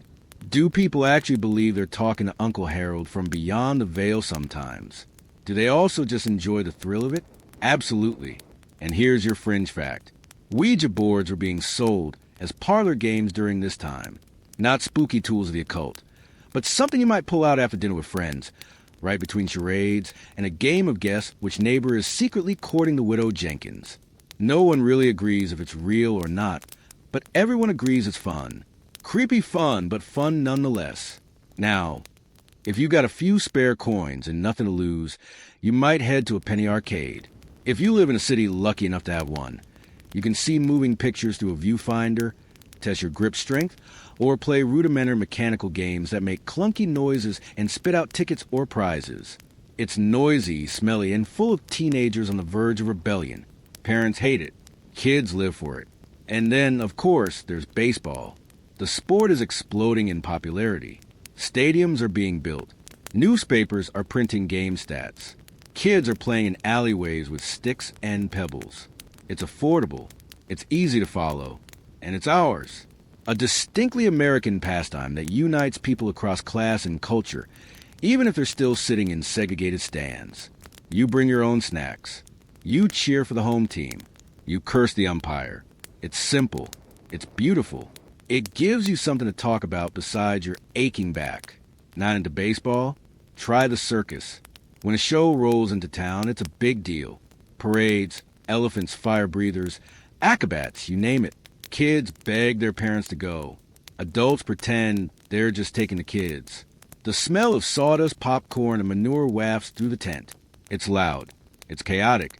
And for just one evening, your town feels like the center of the world. If you're looking for something quieter, there's always walking. That's right. Just walking, strolling through town or the countryside, visiting neighbors, watching trains go by. It sounds dull, but remember, you don't have screens, headphones, or constant sensory overload. A walk can be a meditative act, or it can be social or romantic. A chance to escape your four crowded walls and breathe something other than cold dust. Here's your historical fact. By 1905, Coney Island is fully operational as a leisure haven, offering roller coasters, hot dogs, and bathing suits that scandalize the older generation. It's loud, bold, and slightly dangerous. And it marks a shift in American entertainment toward the modern amusement park, a place where you pay not just for entertainment, but for the illusion of freedom. You're still a wage worker. You're still broke. But for an afternoon, you're flying through the air, screaming your lungs out and eating fried dough. There's an ongoing debate among historians about whether this rise of commercial entertainment was a good thing. Did it offer true relief from the crushing pressures of daily life, Or was it a cleverly marketed distraction? Keeping workers entertained enough not to revolt? Probably both. But either way, people embraced it. They needed it. Laughter, music, dancing, even a creepy seance in Aunt Clara's parlor. It all helped chip away at the exhaustion of existing. So yes, early 1900s, America was hard, brutal even, but people still found ways to live, to gather, to flirt, to laugh until their stomachs hurt. Because even when the world is crushing you, a nickel ticket to a silent film or fiddle at a barn dance can make you feel human again. So the calendar flips to a holiday. Finally, something to look forward to, right? Well, that depends. In early 1900s America, holidays are less about vacation and more about tradition, community, and occasionally fire hazards. You don't get time off from work unless your boss feels generous or your factory burns down again. And even then, you're likely spending the day cooking, cleaning, wrangling relatives, or enduring a sermon. That said, holidays are still cherished. A rare opportunity to dress up, slow down, and eat something other than potatoes and regrets. Let's start with Christmas because it's the big one. By 1900, it's evolved from a solemn religious affair into something that looks suspiciously familiar. Families put up trees, real ones chopped down with actual axes, decorated with handmade ornaments, strings of popcorn, and yes, real candles. Just imagine what a great idea open flames on dry pine trees and wooden houses filled with curtains, and children must have seemed like it's all very cozy until someone yells fire and flings a bowl of gravy at the tree. Stockings are hung, actual stockings, the ones you wear, and filled with oranges, nuts, maybe a peppermint stick. If you're rich, a small toy. If you're poor, a lump of coal isn't even ironic. It's just another heat source. Santa Claus exists, but he's still in a transitional era. Less Jolly Brand mascot, more slightly terrifying man in a robe with inconsistent beard energy. And no, there are no inflatable reindeer. There are actual reindeer in books, but your local grocery has a meat cart outside. So maybe don't get too attached. Then there's Thanksgiving, still riding high on its wholesome mythos of pilgrims and Native Americans sitting down for a friendly meal. Of course, the actual history is more complicated and bloodier, but that's not what most people are thinking about in 1900. They're roasting a chicken. Turkeys are still kind of a luxury. Boiling potatoes and making cornbread. Pumpkin pie is a thing, but it's homemade with hand-rolled crust and filling scraped from the actual gourd. If you're a child, your job is to churn cream into butter and not eat the sugar before dessert. Good luck with that. Thanksgiving isn't yet the national juggernaut. It becomes later, but it's gaining ground. School children do little pageants in paper hats, reenacting scenes that are more fantasy than fact.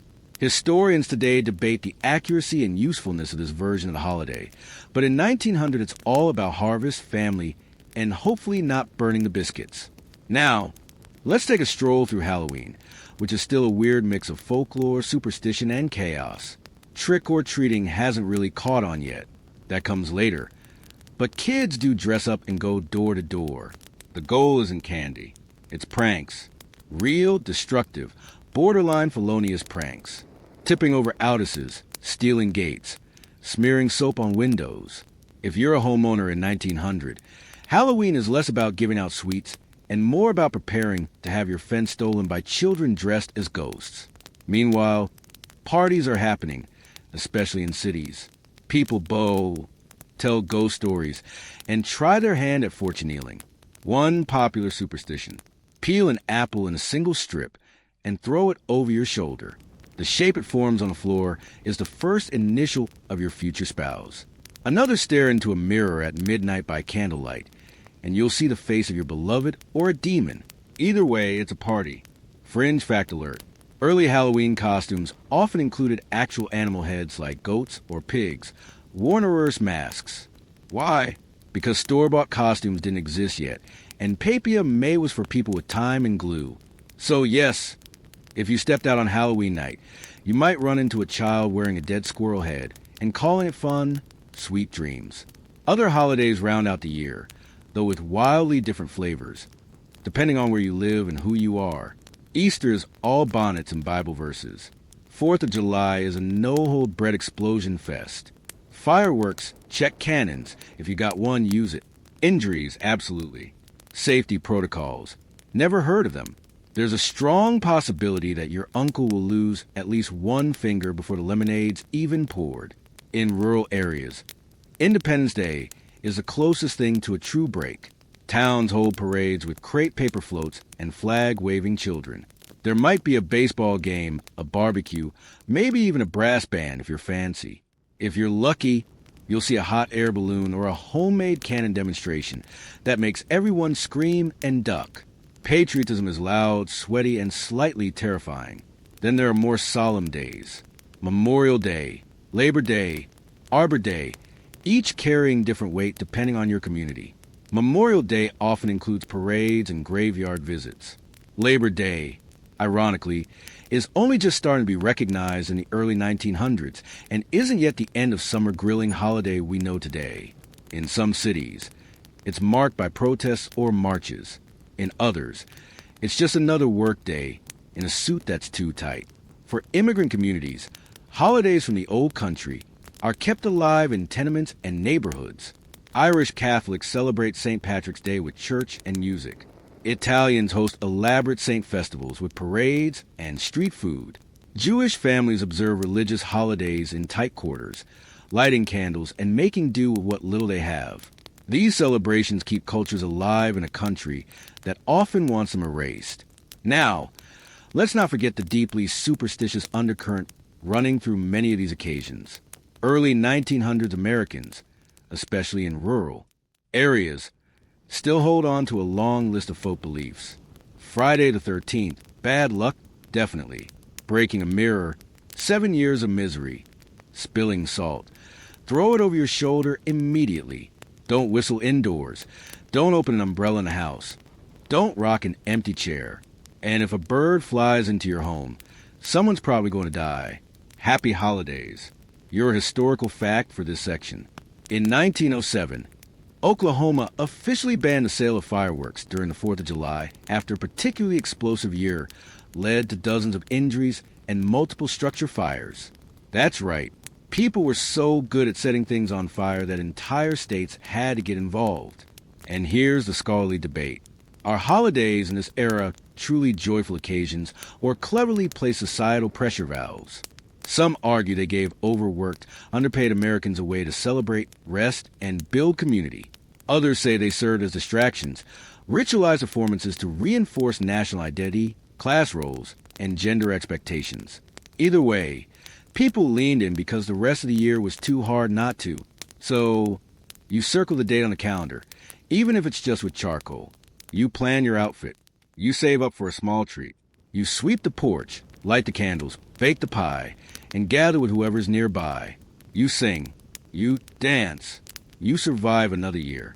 And in the back of your mind, you whisper a little hope into the air that next year things might be easier. And if they're not, at least you'll have another excuse to set something on fire. Let's say something goes wrong. Maybe your neighbor's kid broke your window. Maybe your husband disappeared after payday. Maybe the new guy at work made off with your tools, your money, and your last nerve. What do? You don't call 911. That doesn't exist yet. There's no centralized emergency system, no forensic unit, and no protective services unless you count a neighbor with a shotgun and an aggressive mustache. Welcome to early 1900s law enforcement in America. Inconsistent, underfunded, and about as reliable as a wooden watch.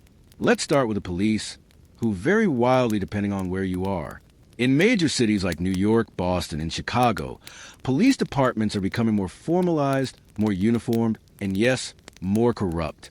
Beat cops patrol on foot, swinging batons, and making their presence known. They're supposed to protect citizens and keep order, but whether they actually do that often depends on your race, class, and how much you're willing to pay under the table. In working-class neighborhoods, cops are both feared and needed. They break up bar fights, chase pickpockets, and try to stop kids from setting off homemade fireworks in the alleys. But they're also known to look the other way for a price. Prostitution, illegal gambling, and off-the-book saloons all exist with a wink and a nod as long as someone's paying. If you're poor and get caught stealing bread, you're in jail. If you're rich and steal from your employees, you're probably running for mayor. Here's your historical fact. In 1902, New York City's police department had more officers than the U.S. Army. Think about that. More men with batons walking beats in one city than soldiers defending the entire country. And yet, crime still ran rampant because many officers were more concerned with power than justice. Outside the big cities, law enforcement is more of a patchwork quilt held together with whiskey and bravado. Town marshals, constables, and sheriffs cover huge territories, often with little training and even less backup. Their weapons of choice: revolvers, fists, and facial hair. There's no CSI team showing up with fingerprint kits. If someone robbed your store, the sheriff might write it down in a leather-bound notebook. Ask if you saw anyone suspicious, and then go back to playing poker in the saloon. In the South, local sheriffs are also the enforcers of Jim Crow laws. That means they're less about keeping the peace and more about keeping black citizens in line through intimidation, fines, arrests, or worse. Getting justice in this era, especially if you're black, indigenous, or an immigrant, is less about truth and more about power dynamics. If a white person accuses you, you're guilty. If you accuse a white person, good luck. Better have a full choir of witnesses and a lawyer who believes in miracles. Fringe fact time. In some towns, vigilante justice was not only common, it was celebrated. Local newspapers would print stories of mobs chasing down criminals and doing out frontier justice. Hanging trees were known landmarks. And in some communities, the sheriff himself might join the posse. It wasn't just tolerated, it was tradition. So what about jails? Think overcrowded, unsanitary holding cells that smell like sweat, urine, and despair. You're not getting fed regularly. You're not given a change of clothes. If you're a woman or child, you're thrown in with everyone else. Drunks, thieves, maybe someone who stabbed a guy over a card game. There's no rehabilitation, no mental health care, just time, walls, and the slow erosion of your dignity. Meanwhile, crime is evolving. Petty theft, pickpocketing, and burglary are daily occurrences, especially in cities where desperation fuels the hustle. But organized crime is starting to rise, especially in immigrant-heavy neighborhoods. Irish gangs, Italian syndicates, Jewish mobs, all forming and responsible for poverty and the need for protection from corrupt cops and rival crews. They run gambling rings, loan shark operations, and protection rackets, often operating out of the same back rooms where your cousin plays poker on weekends. Prohibition hasn't officially started yet. That's still a decade away. But temperance groups are already shaking things up. The Women's Christian Temperance Union is on a moral rampage, pushing for dry laws in towns and counties across the country. Their message: alcohol is the root of all evil. Their methods: public shaming, protest marches, and sometimes straight-up destruction of saloons with hatchets. Yes, hatchets. Here's the scholarly debate. Did early policing create safer communities? Or did it simply reinforce existing inequalities under the guise of order? Historians argue both. Some point to the professionalization of departments and the rise of criminal investigation units as signs of progress. Others highlight the racial profiling, class bias, and the fact that law and order often meant enforcing the status quo at the expense of justice. And again, it all depended on where you stood in society. For women, the system is doubly stacked. Domestic abuse. The police might shrug. Your husband can beat you as long as he doesn't kill you. And even then, the trial will question what you did to provoke him. If you're a sex worker and you're attacked, good luck finding an officer who cares. The courts are even worse. No female jurors, no female judges, and often no female witnesses taken seriously. But justice does exist sometimes. Neighbors band together, community leaders intervene, churches hold mediation sessions, women form watch groups, and newspapers surprisingly act as watchdogs, exposing corruption and putting pressure on crooked officials. In a few progressive cities, early social reformers begin pushing for accountability, training, and standardized practices. It's slow, it's uneven, but it's happening. And in between all, there's still that one beat cop who knows every family on the block, who breaks up fights, helps lost kids, and checks on the widow down the street. He's rare, but he exists. Just as much a product of the era as the corrupt officer pocketing bribes from the local brothel. So when something goes wrong in your 1900s life, you weigh your options. Do you call the cops, or do you find your cousin, the one with the heavy boots and a flexible moral compass? Either way, you know justice will come, but it might be late, it might be biased, and it might involve a lot more shouting than you are emotionally prepared for. Because in this era, the law is less about right and wrong and more about who's got the most power, the loudest voice, or the biggest mustache. Now, let's get into the cage match that is gender in early 1900s America. If you're a woman, congratulations. You exist in a reality where your value is mostly defined by how well you cook, how modestly you dress, how quietly you endure things, and whether or not you successfully land a man who owns more than 3 pairs of socks. The rules are rigid. The expectations are sky high. And the choices, they're limited. Very, very limited. To put plainly, your life path is pre-written in cursive. You're expected to marry, keep house, bear children, and die modestly. If you don't marry, you'd better become a teacher, a nurse, or possibly a nun. Basically, any career that involves nurturing or silence. Want to be a doctor, a lawyer, a business owner? Sorry, that's a hard no from society. Unless you've got an uncle on the inside and a fortune to burn, you're going to have to settle for being very educated in embroidery and casseroles. From the moment you're old enough to walk, you're being trained for domestic life. Dolls aren't toys, they're practice babies. Your chores begin early. Cooking, cleaning, mending, laundering. Your education, if you get one, will be infused with moral lessons, hygiene lectures, and the constant reminder that a woman's place is in the home. The goal isn't to learn how to change the world. It's to learn how to bake bread without dying of exhaustion. When you hit your teens, the real fun begins. You're suddenly under surveillance from your family, your community, even your church. Your reputation is currency, and one misstep, a skirt too short, a conversation too flirty, can tank your marriage prospects faster than a typhoid diagnosis. Chaperones become a fixture. Letters from boys are frowned upon unless they're already planning a wedding. And speaking of weddings, yours will likely happen early.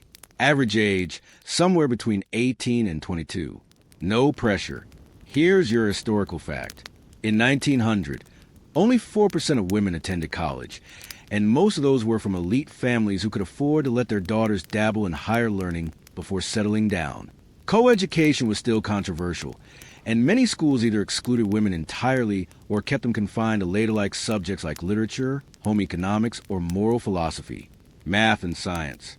Don't be silly. That's the boys. So, what happens after you marry? Well, you belong to your husband legally, socially, and economically. You can't own property in many states. You can't vote. You usually can't even keep the money you earn if you work. Your legal identity becomes an extension of his. If he's kind, maybe life is stable. If he's cruel, there's not much you can do about it. Divorce is rare, scandalous, and legally stacked against you. So you make it work, or you don't quietly. And motherhood, that's the default setting. Birth control exists, but it's sketchy at best and illegal in most places. You rely on whispered advice, home remedies, and maybe a sympathetic midwife who knows what pennyroyal is really for. You have child after child, often spaced close together, often with no recovery time. Maternal mortality is high. Miscarriages are common. Stillbirths are heartbreakingly routine. You cry quietly because grieving out loud might be seen as weakness. Now, if you're a working-class woman, and most are, you might also be employed either in someone else's home as a domestic servant or in a factory, laundry, or mill. That means you work all day for someone else, then come home and work all night for your own family. There's no break, no rest, just aching feet and the constant question of whether you remember to soak the beans before sunrise. And don't think being white protects you from oppression. Sure, race brings its own brutal set of challenges, but white women in this era are also boxing tight. However, the box for women of color is even smaller and made of barbed wire. Black women, for example, are often forced to work, usually as maids, laresses, or nannies for white families, while also caring for their own households. The mammy stereotype is born during this time. Loyal, tireless, nurturing, and completely false. Indigenous women face both gendered and racial erasure. They're often targeted for assimilation expected to abandon their cultural identities and adopt white Christian domestic roles. Many are sent to boarding schools or missions where their braids are cut and their language is forbidden. They learn how to be good wives in society that doesn't even acknowledge their personhood. And yet there's fire. The suffrage movement is gaining steam. Women are organizing, marching, petitioning, and getting arrested. They're writing pamphlets, giving speeches, and demanding the vote, even though the press mocks them as shrill, unfeminine, and dangerous. Susan B. Anthony has already made her mark. Elizabeth Cady Stanton is still quoted. But new voices are rising. Ida B. Wells, a black journalist and activist, is speaking out not just for women's rights, but against lynching and racial injustice. She's not welcome in all suffragist circles, which reveals a sharp and ugly divide in the movement. White feminism even then has blind spots. There's your open scholarly debate. Was the suffrage movement truly inclusive, or was it a class and race-bound movement dressed up as progress? Many historians argue that while the movement advanced white women's rights, it frequently marginalized or outright excluded women of color. Others point to black and indigenous women's own organizing efforts, which ran parallel and often more effectively at the community level. Now, let's talk fashion because it reflects this dynamic perfectly. Corsets are still the norm, but the Gibson girl is in style. A mythical woman who's beautiful, intelligent, and capable, but also still tied to traditional femininity. She wears towering hair, sweeping skirts, and walks that fine line between modern and modest. She's not real, of course. She's a standard, a pressure, another impossible thing for women to aspire to while folding laundry and nursing infants. And what if you don't fit the mold at all? What if you're not interested in men, in marriage, in motherhood? Well, you keep it quiet. There's no language yet for LGBTQ identities in polite society. If you're a woman in love with another woman, you might live as close companions, and everyone pretends not to notice. If you express gender differently, you're labeled peculiar or unwell. There is no support, no visibility, just silence and survival. But despite it all, women are rising. They're writing novels, owning shops, starting newspapers, teaching, leading strikes, raising children and consciousness. The domestic sphere is still a cage, but some are learning to pick the lock. The revolution isn't televised. It hasn't even been invented yet, but it's happening slowly, relentlessly. So, if you're a woman in the 1900s America, your choices are narrow, your rights are few, and your path is steep. But your strength, your intelligence, your will, those are already making history. Even if the textbooks won't say your name, birth, marriage, and death, the holy trinity of life's milestones, no matter the century. But in early 1900 America, these events come with a unique mix of charm, hardship, superstition, and logistical chaos. They're all deeply personal, and yet unavoidably public. Whether you're being born into a one-room shack, getting married in your front parlor, or laid to rest in a pine box, you're doing it under the watchful eye of neighbors, family, and the unforgiving rhythm of the time. Let's begin at the beginning. Birth. You're born at home. Hospitals are still considered risky, impersonal, and mostly for the desperate. Unless you're wealthy and live in a city with a new antiseptic maternity wing. Your mother is giving birth in her own bed, surrounded by midwives, sisters, and possibly your curious older siblings peeking through the door. There are no epidurals, no fetal monitors, and no sterile gloves. There is hot water, boiled sheets, and probably a lot of yelling. One historical fact that makes this era real. In 1900, the maternal mortality rate in the U.S. was around 1 in 100 births, and infant mortality was far worse. Nearly 1 in 10 infants died before their first birthday. Infection, hemorrhage, breech births, and untreated complications were all on the table. Midwives knew what they were doing, often more than doctors, but even the best of them couldn't prevent tragedy in every case. Birth was a miracle, but one that routinely ended in mourning. Still, when it went well, it was celebrated. Babies were swaddled, passed around, and promptly baptized if the family was religious, which most were. Superstition swirled around newborns. Never cut a baby's hair before their first birthday. Never let them look in a mirror too young. Always hang a horseshoe above the cradle. People weren't just cautious, they were terrified. Infant illness could strike suddenly, and once it did, There wasn't much to do but hope and pray. Now, if you survive babyhood, and not everyone does, you grow up fast. Childhood is brief. Marriage is waiting. And it's not just an emotional milestone. It's an economic necessity. For women, marriage is often the only socially acceptable way to leave your parents' home. For men, it's about proving you're stable enough to support a household, even if support means two people surviving on barely one income. Weddings in 1900 are usually small and domestic. Only the wealthiest have grand ceremonies in churches with floral arrangements and full choirs.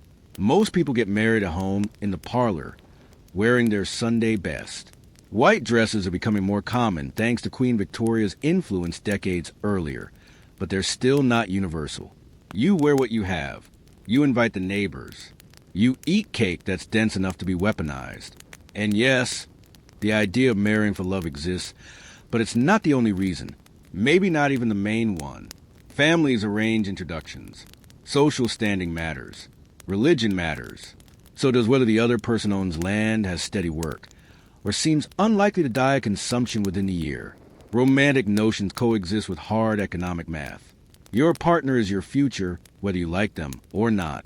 There's an old saying from the time, marry in haste, repent in leisure. You've got few legal options once you tie the knot. Divorce is available, but frowned upon, especially for women. It requires proof of abuse or adultery, money for a lawyer, and a thick skin for the gossip that will follow you forever. Instead, many couples simply endure. Marriage is less about lifelong happiness and more about forming a workable alliance. Love grows hopefully and then inevitably death. Death is everywhere in the early 1900s. It's in the streets, the factories, the childbirth beds, and the homes. There are no antibiotics, no trauma wards, and not nearly enough understanding of what causes illness. So people die suddenly, quietly, loudly, messily in their beds, on their porches, in their Sunday clothes or work boots. And when they do, it's up to the family to take care of it. Fringe fact time. Embalming became popular in the U.S. during the Civil War, when soldiers' bodies had to be preserved for long journeys home. By 1900, it's becoming a booming business. Undertakers, yes, that's the term, are starting to appear in every town, but not everyone uses them. In rural areas, families still prepare the body themselves. They wash it, dress it, and lay it out in the parlor. Yes, that's where the term funeral parlor comes from. Visitors come to pay respects, bringing food, stories, and maybe an extra set of hands for digging. You're buried, usually within a few days. No cremation yet. That's too radical for most communities. Coffins are simple. Some are homemade. Headstones are often shared or engraved by hand. Cemeteries are small, usually local, sometimes informal. Just a few graves on a hill under a tree. If you're lucky, your name is etched in stone. If you're not, a wooden marker might have to do. And death doesn't only touch the very old. Children die often. Accidents take adults in their prime. Disease doesn't discriminate. And when it hits, grief is communal. There's no grief counselor, no hotline. Mourning is structured, ritualized. Women wear black for months, sometimes years. Men tip their hats. Neighbors bring casseroles. Whole towns might attend a funeral, especially if the deceased was young or known. Death isn't hidden. It's part of life, visible, constant, and accepted in a way that would unsettle most modern minds. Here's your scholarly debate for this section.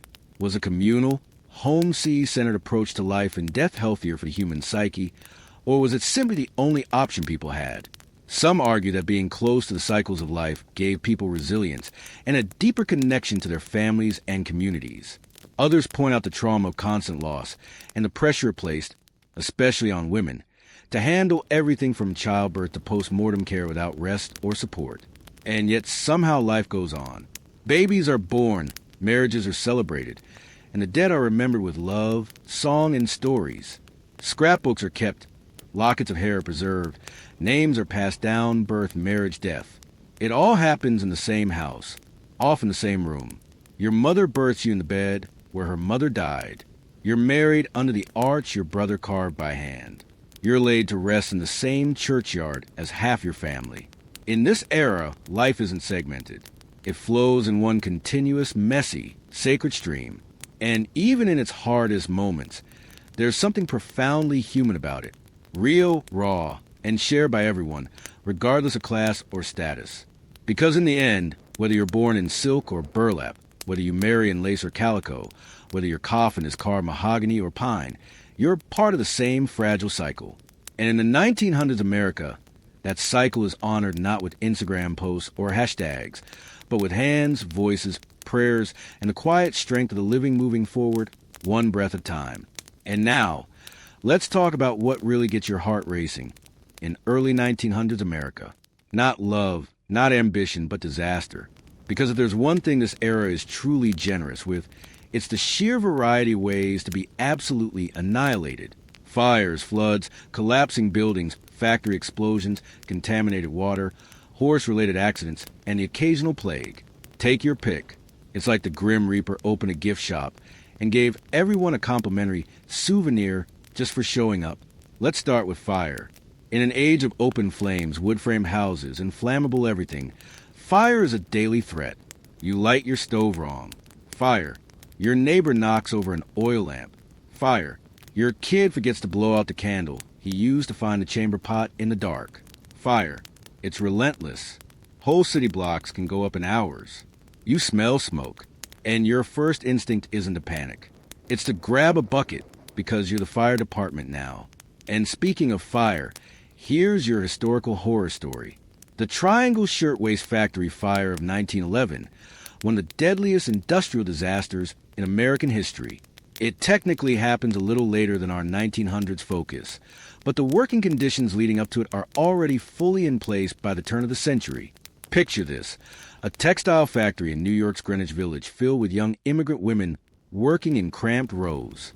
The doors are locked to prevent the fire breaks out. The fire escape collapses. Dozens leap from the 9th floor.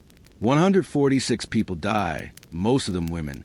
It shakes the country, but only after decades of similar smaller tragedies have gone largely ignored. If fire doesn't get you, water might. Floods are common, especially in the South and Midwest, where rivers are unpredictable and storm drainage is more theory than practice. Entire towns can vanish under a wall of water after heavy rain or a dam failure. There's no FEMA, no insurance, just soggy boots, lost lives, and everything you own floating downstream past your neighbor's cow. And if you're thinking, well, I'll just live in a nice dry apartment and avoid the elements, may I introduce you to the ever-popular building collapse? In cities, housing is being thrown up fast to meet demand. Cheap lumber, cheap labor, and even cheaper oversight. Tenement buildings groan under the weight of too many people. Floors buckle. Balconies give out. If you're lucky, it happens during the day. If you're not, you're asleep when the ceiling caves in. Factories are no safer. In fact, they might be worse. Machines are poorly maintained. Ventilation is a joke. Explosions from coal dust, gas leaks, or just general human error are not rare. One man forgets to close a valve, and suddenly the entire shoe factory is rubble. You hope your loved one wasn't on the morning shift. Or maybe you just walk past the site and whisper a quick prayer that it's not your building. Next fringe fact time. In 1904, the General Sloan disaster shocked the nation. A steamship carrying mostly German-American families on a church outing caught fire on New York's East River. Life vests were filled with rotting cork. Lifeboats were nailed to the deck. Over 1,000 people died, mostly women and children. For decades, the East Side's German community never fully recovered. And yet, national reform didn't follow. Tragedy was noted, but not always acted upon. Oh, and let's not forget disease. We covered medicine earlier, but it bears repeating here. Contaminated water is a full-blown killer. In cities, sewage and drinking water often share the same river. Fun, cholera and typhoid outbreaks can wipe out entire neighborhoods. Your neighbor looks fine on Tuesday, and by Friday he's a corpse. Public health systems are still crawling toward modernity. Milk isn't always pasteurized. Measles and smallpox are still common. You avoid people with a look about them, but really there's no escaping it. Your immune system better be made of steel and prayers. You also get smaller, weirder disasters. Horses panic and bolt through crowds. People fall into open manholes. Chimneys collapse. Outuses tip over in windstorms, sometimes with people inside. Children disappear down wells. You can die from drinking bad cider, from eating spoiled meat, from stepping on a nail and letting it fester. Everything's out to get you. And your first line of defense, common sense. Your second line, a suspicious stare and a lucky coin in your pocket. There's a scholarly debate about how these constant threats affected the national psyche. Did early Americans become more resilient, having to live with death and danger as part of daily life? Or did it breed fear, superstition, and resignation? Some argue that the rise of spiritualism, reform movements, and civic activism all trace back to these ever-present dangers. Others suggest it just taught people to compartmentalize. Because if you really stop to think about how many ways you could die before dinner, you'd never get out of bed. And don't think the government's going to help you either. If your factory burns down, if your building collapses, if your town floods, you might get a mention in the newspaper, a few donations from local churches, maybe a sympathy sermon. But federal response, federal anything, that's a future luxury. Right now, you're on your own. You dig the graves. You rebuild with your bare hands. You carry your grief quietly because tomorrow the mill reopens. And if you're not there, someone else will be. Yet somehow people endure. They rebuild over and over. Families who lose homes take in relatives. Churches become shelters. Children collect pennies for neighbors who've lost everything. It's not about bouncing back. It's about pushing forward. Splinters in your hands and soot on your face. You develop a sort of sixth sense, always checking the stove before bed, always sniffing the milk, always listening for the creak of a loose beam or the sound of thunder upstream. Not paranoid, just prepared. Because when disaster strikes, there's no warning, no mercy, and no time to hesitate. Still, you hope. You light a candle. Knowing full well to kill you in your sleep. You send your child off to work, praying they'll come home with all their fingers. You drink water from the pump and convince yourself it tastes fine. Because if you let the danger stop you, you stop living. And in early 1900s America, survival isn't just about escaping disaster. It's about walking straight through it, soot-covered and unbroken. So let's pull back the lens and talk about the deep, jagged fault lines running through early 1900s America. Race, class, an elusive American dream. It's a time of incredible ambition and opportunity, but also one of systemic exclusion. And while the newspapers print stories about invention, progress, and the land of promise, the truth is a whole lot messier. The so-called dream isn't free, and it certainly isn't fair. Who gets a piece of it? That depends almost entirely on where you were born, what you look like, and how much society has already decided your worth. Let's start with class, because that's the one nearly everyone feels. America in 1900 is a capitalist steam engine running at full speed, and most people are tied to the tracks. The Gilded Age has just ended, and with it came tycoons who made more money than entire countries while paying their workers starvation wages. You know the names: Rockefeller, Carnegie, Vanderbilt, industrial kings, philanthropists if you believe the press, exploiters if you've ever worked in one of their factories. If you're part of the elite, life is indulgent beyond reason. You have servants, summer homes, velvet wallpaper. You throw dinner parties that require printed menus and 10-course meals. Your children are tutored in Latin and ride ponies for exercise. You travel by train, first class, and complain about the upholstery. You don't worry about illness, hunger, or rent. You worry about gossip columns and which fork to use for the fish course. Meanwhile, if you're working class, your entire life is built around staying alive. You count pennies. You mend your boots until the soles fall off. You work until your hands are permanently calloused and your back gives out before 40. You don't have time to worry about ambition. You're too busy worrying whether your landlord's going to raise the rent or whether the next cough in your household will be the one that takes somebody out. Class mobility, it exists, but it's rare. The American dream promises you can make it if you work hard, but the reality is more like you can maybe survive if you never get sick, never lose your job, and never tick off the wrong boss. A few people escape the grind through luck or genius or inheritance. Most don't. They work until they die, then get replaced. Now lay a race over that, and the picture gets even grimmer. The color of your skin doesn't just affect your opportunities, it defines them. If you're black in the 1900s America, you're living under a system of legal segregation in the South and de facto discrimination everywhere else. Jim Crow laws govern your every move. You can't use the same water fountains, the same schools, the same train cars as white people. You're paid less.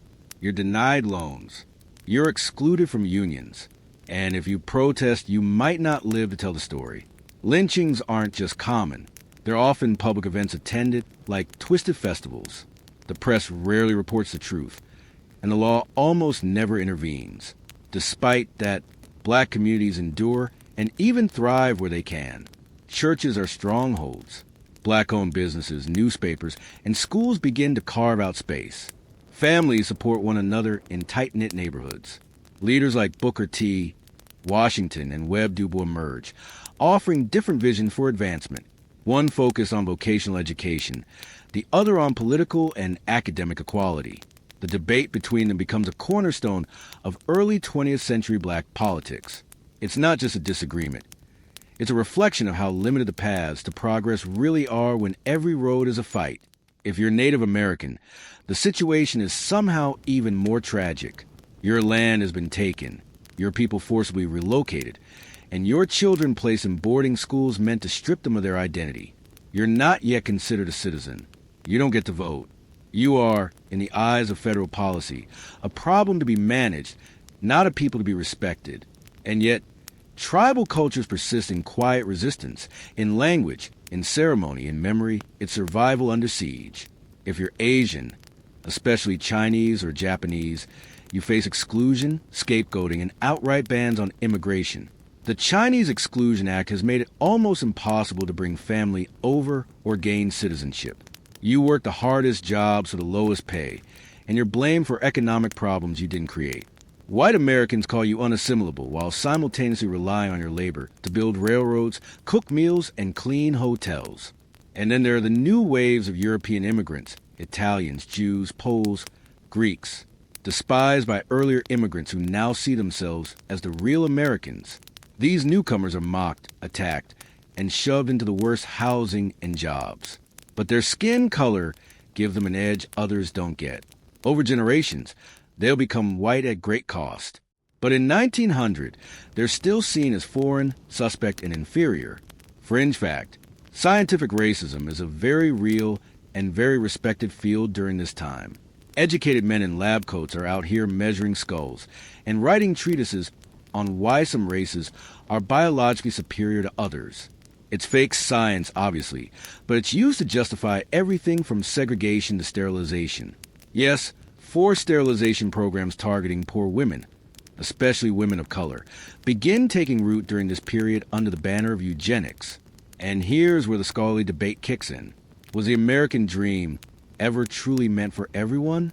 Or was it always an exclusive club dressed up as universal opportunity?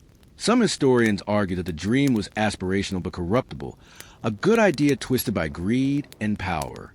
Others say the dream was only ever real for a narrow band of people, and everyone else was sold a myth while being used as labor. The truth probably lives somewhere in the middle. For millions, especially immigrants, the dream meant escaping worse conditions in their home countries, owning land, learning English, sending a child to school. That was progress.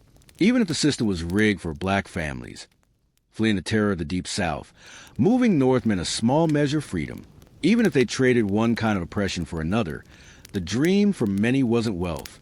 It was dignity, stability, safety.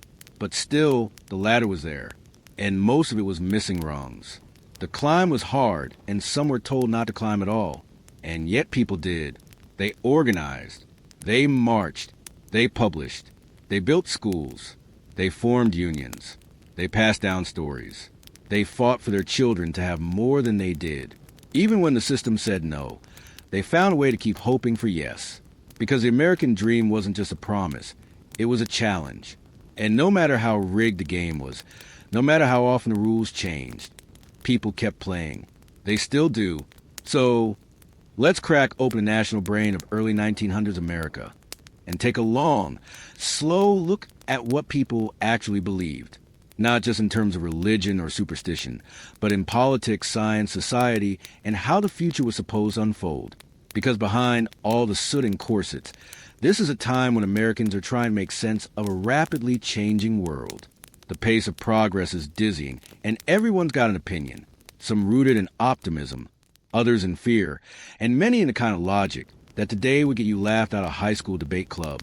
Let's start with science, which is having its moment, but still feels like a shiny new toy more than a trusted authority. People are reading about germ theory, electricity, and the wonders of a human body, but that doesn't mean they all believe it. For many, especially in rural areas, science is viewed as useful, but also suspicious, vaguely unholy, or just too fancy to trust.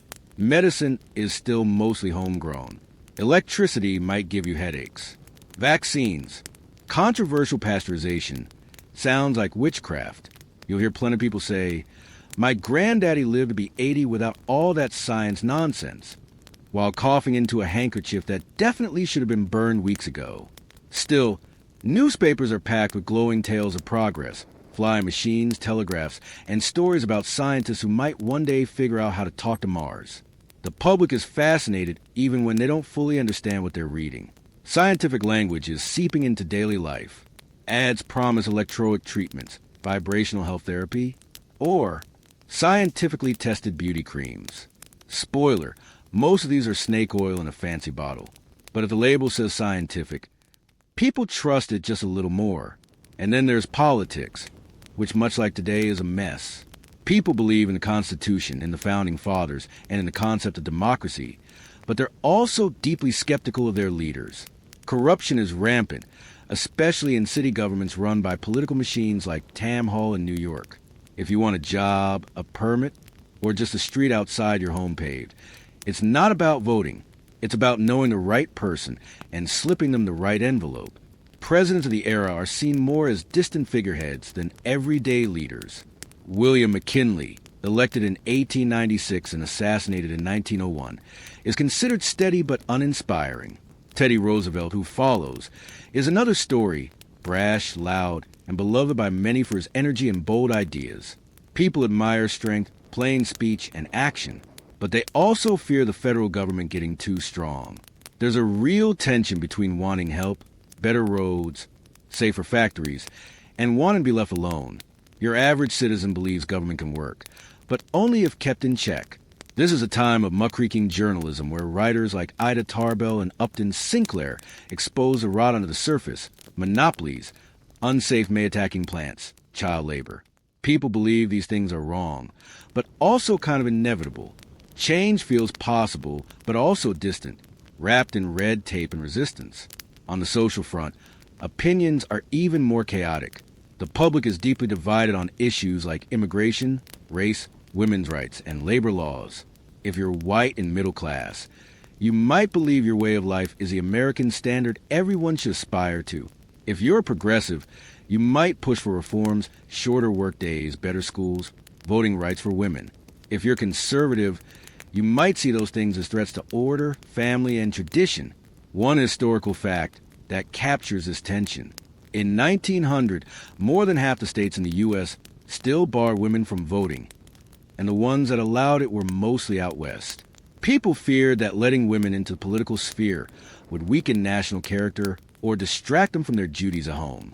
Newspapers ran cartoons mocking suffragists as mannish, nagging, or just plain hysterical.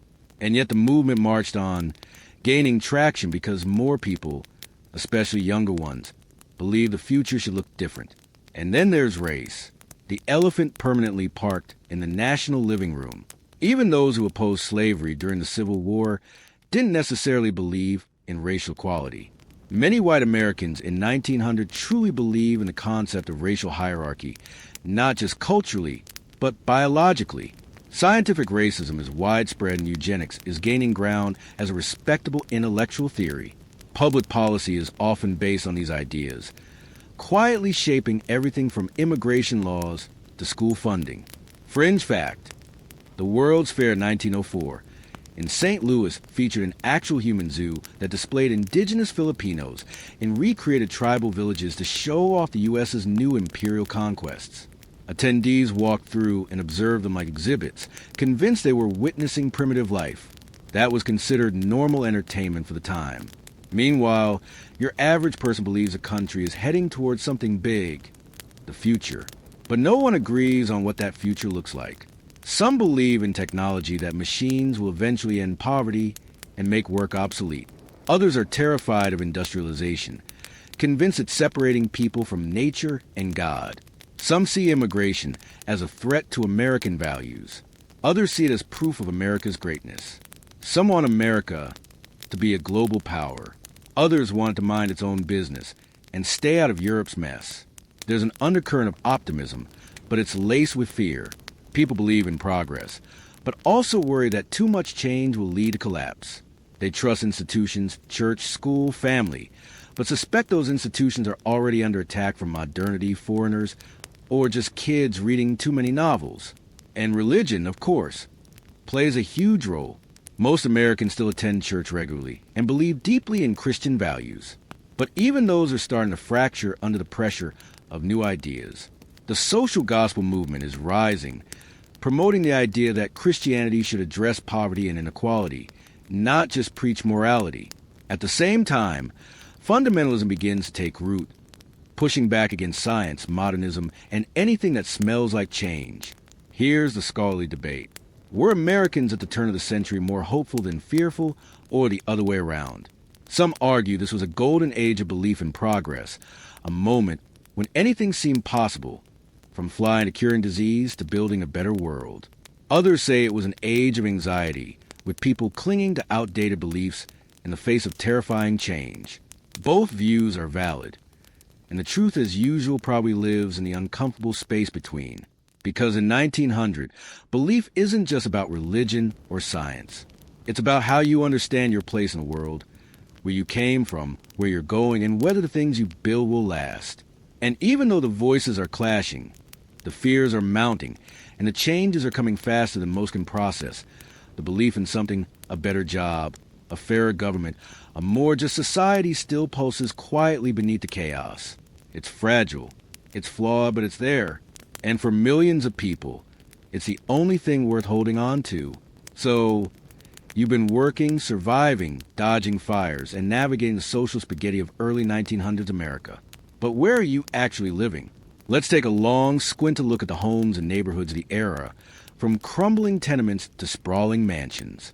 Because where you live doesn't just define your address, it defines your entire quality of life. And in this period, housing is a loud, in-your-face expression of class, status, and survival. If you're poor, and odds are you're living in a tenement, a word that sounds just fancy enough to hide how miserable it really is. Think 4 to 6 stories high, brick or wood frame with dozens of families crammed into tiny rooms barely large enough to stand in, let alone breathe. The walls are paper thin. The staircases are steep and splintering, and there's no such thing as privacy. If you're lucky, your unit has a window. If you're really lucky, that window faces outdoors instead of straight into someone else's kitchen. Running water? Don't count on it. Most buildings have shared bathrooms in the hallway, maybe one per floor if the landlord's feeling generous. You wait in line to relieve yourself or take a sponge bath with a bowl of lukewarm water. Your kitchen is a cold stove, a chip basin, and a shelf nailed into the wall. The smell, a potent blend of cooking grease, kerosene, and human despair, mixed with a faint, ever-present scent of mildew that never quite goes away, no matter how many candles you burn or prayers you offer. Noise is a constant companion. Babies crying, men shouting, radios blaring ragtime through thin walls, footsteps overhead like an angry tap dancing ghost. Privacy isn't a thing. Neither is quiet. You learn to whisper, to ignore, to sleep through anything short of structural collapse, which to be fair is still a possibility.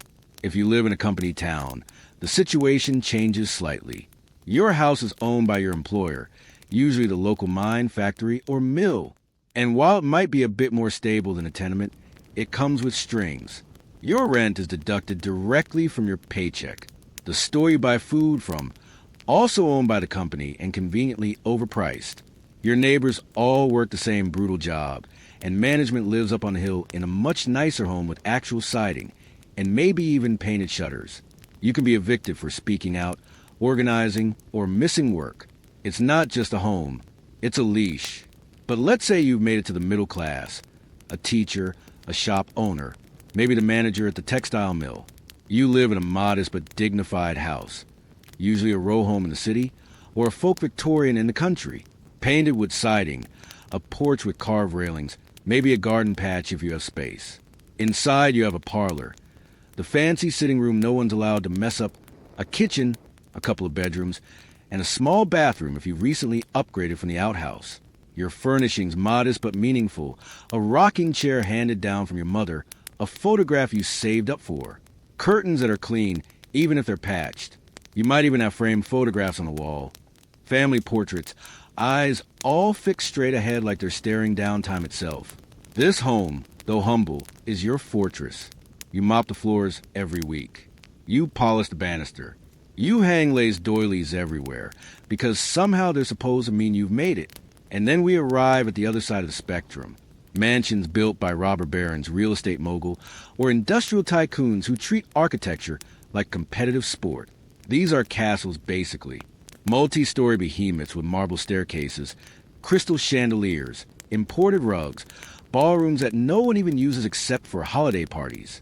And to make the staff nervous, the kitchens are massive, though the owners never enter them. There are servants' quarters, billiards rooms, sunrooms, even separate wings just for guests. The entire building is designed to scream one thing: I am important and richer than your entire lineage. Fringe of fact time. Wealthy homes of this era often featured morning rooms or designated spaces to hold wakes. These rooms were sometimes used more often than the dining room. Death was so common and so ceremonial that your mansion needed a designated area for it. Imagine being rich enough to have a formal grief wing. Regardless of wealth, houses share some basics. Heating is by stove or fireplace. If it's coal, you're shoveling it yourself. If it's wood, someone's splitting logs. In summer, you just sweat and hope. Lighting is transitioning from gas to electricity, but most homes still rely on kerosene lamps or candles. You go to bed earlier in winter, not out of choice, but because it's dark and there's no Netflix to keep you up. Walls are often covered in ornate wallpaper, floral, damask, or striped, designed to impress guests and hide soot. Floors are bare or covered in heavy rugs. In tenements, the rugs are often nailed down to cover holes in the wood. In mansions, they're Turkish imports that cost more than an entire household makes in a year. And here's the kicker. Home ownership is still out of reach for most people. Renting is the norm. You live where you can afford, and afford often means not dead yet. Home loans exist, but terms are brutal. 30-year mortgages are rare. You either pay outright, take out a private note, or buy from the company store with interest that could drain your family's savings in a decade. If you miss a payment, goodbye house. Hello, tent. Now let's zoom out to neighborhoods, because housing doesn't exist in isolation. Cities are split by class and race, not subtly. Immigrant neighborhoods form tight communities. Little Italy, Chinatown, Jewish quarters, where people share language, food, and survival strategies. These neighborhoods are often the most overcrowded, the most policed, and the last to receive city services like garbage pickup or school funding. But they're also full of life. Music from open windows, street vendors hawking sweets, mothers yelling kids' names from fire escapes. Middle-class areas are quieter, tidier, and full of porches with rocking chairs and stern fathers watering lawns in suspenders. Wealthy neighborhoods, often upwind and uphill, are gated not always with iron fences, but with expectations. You don't walk there unless you belong. If you're seen wandering too slowly, someone might ask you what your business is, your historical fact. In 1890, Jacob Reed published How the Other Half Lives, a photojournalistic expose of New York tenement conditions.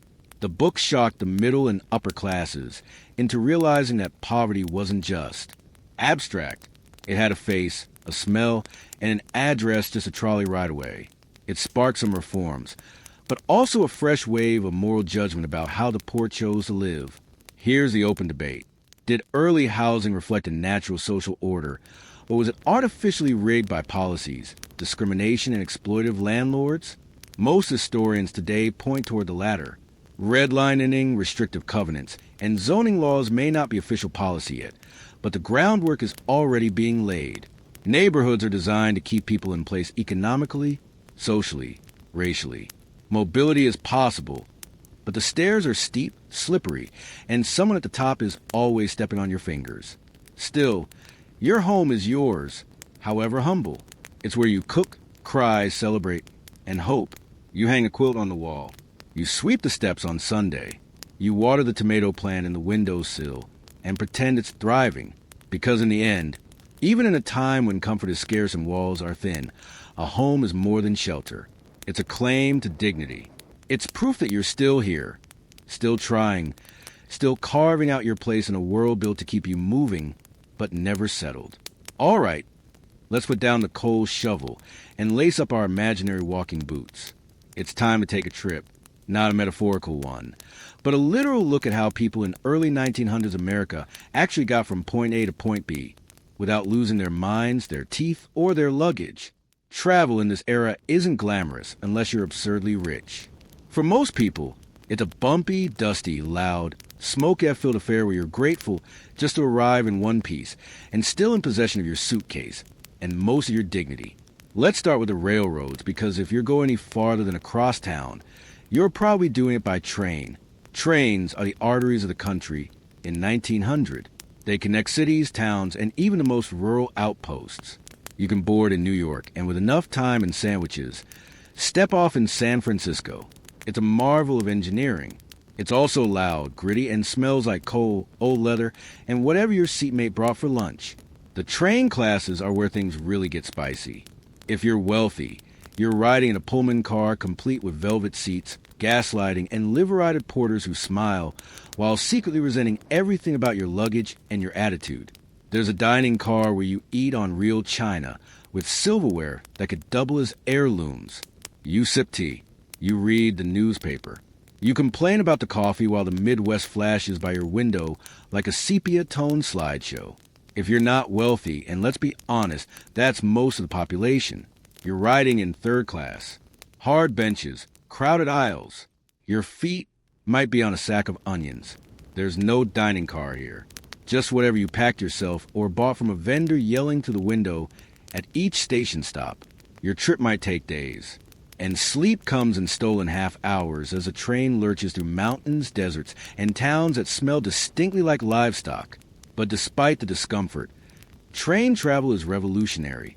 It turns what used to be a 2 journey by wagon into a 2-day adventure by rail. It connects farmers and markets, immigrants to new jobs, and families separated by hundreds of miles. It's noisy, but it's also thrilling. The country feels conquerable, at least from the window of a moving train.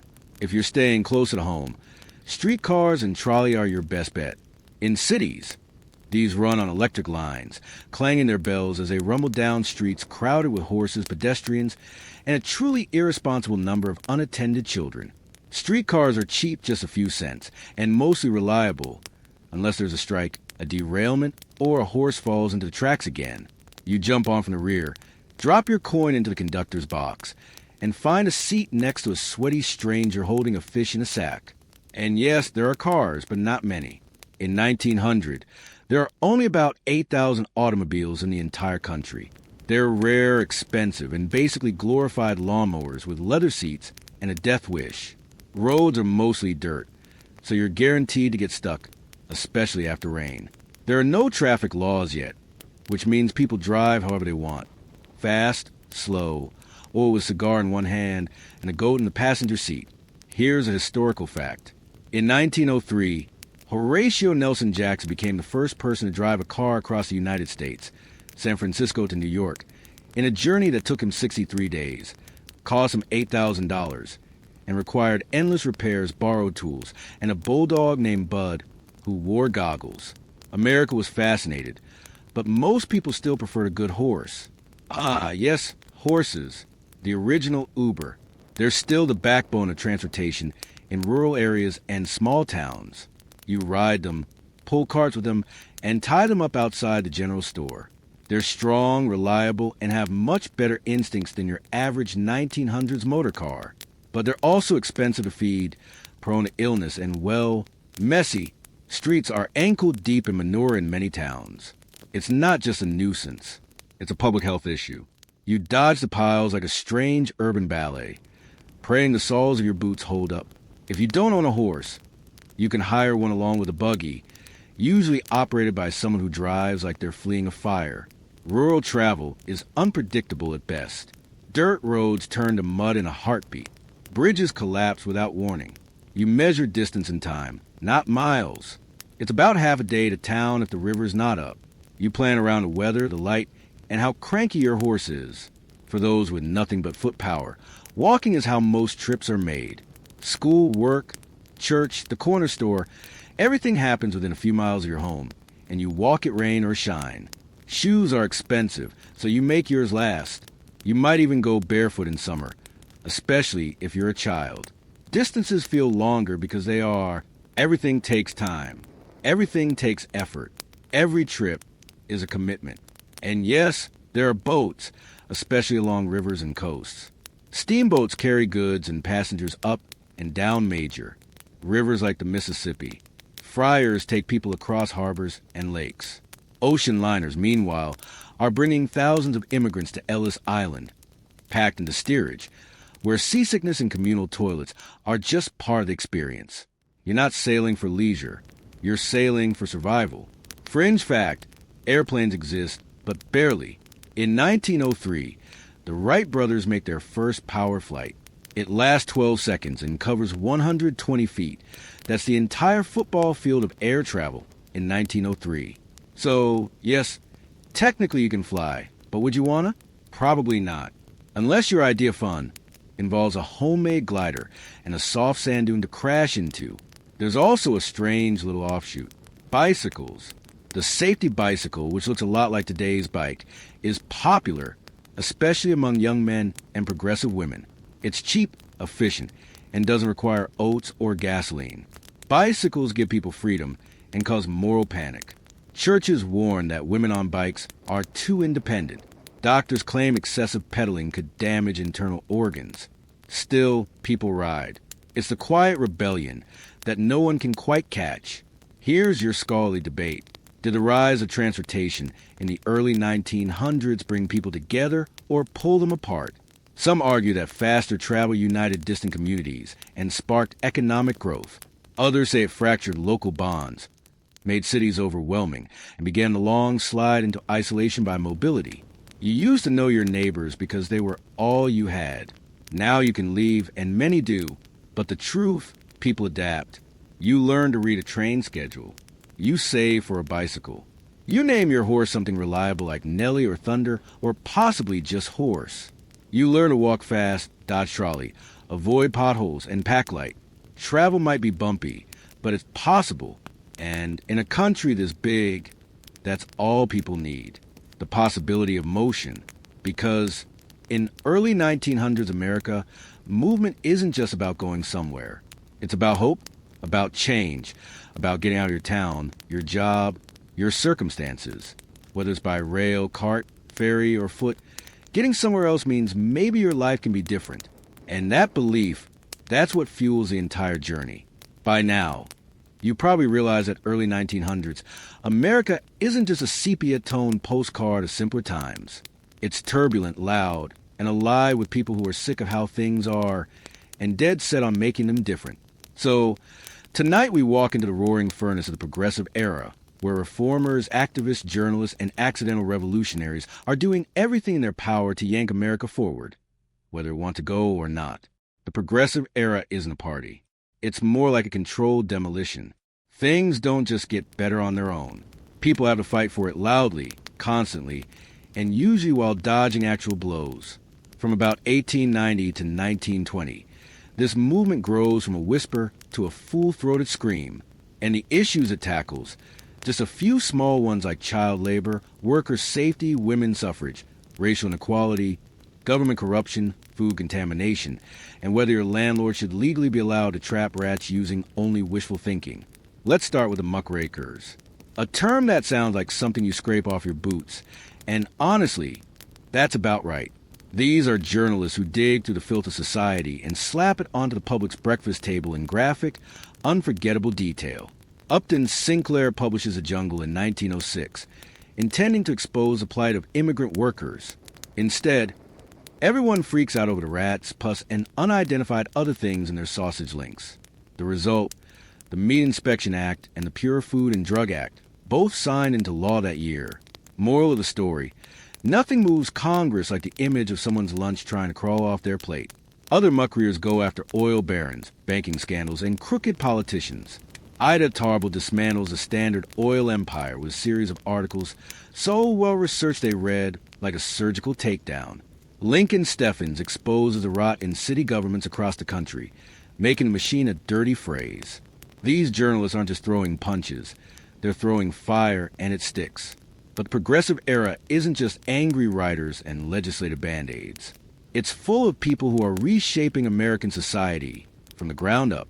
You've got Jane Addams, founder Hull House in Chicago, pioneering social work and helping immigrants transition into American life.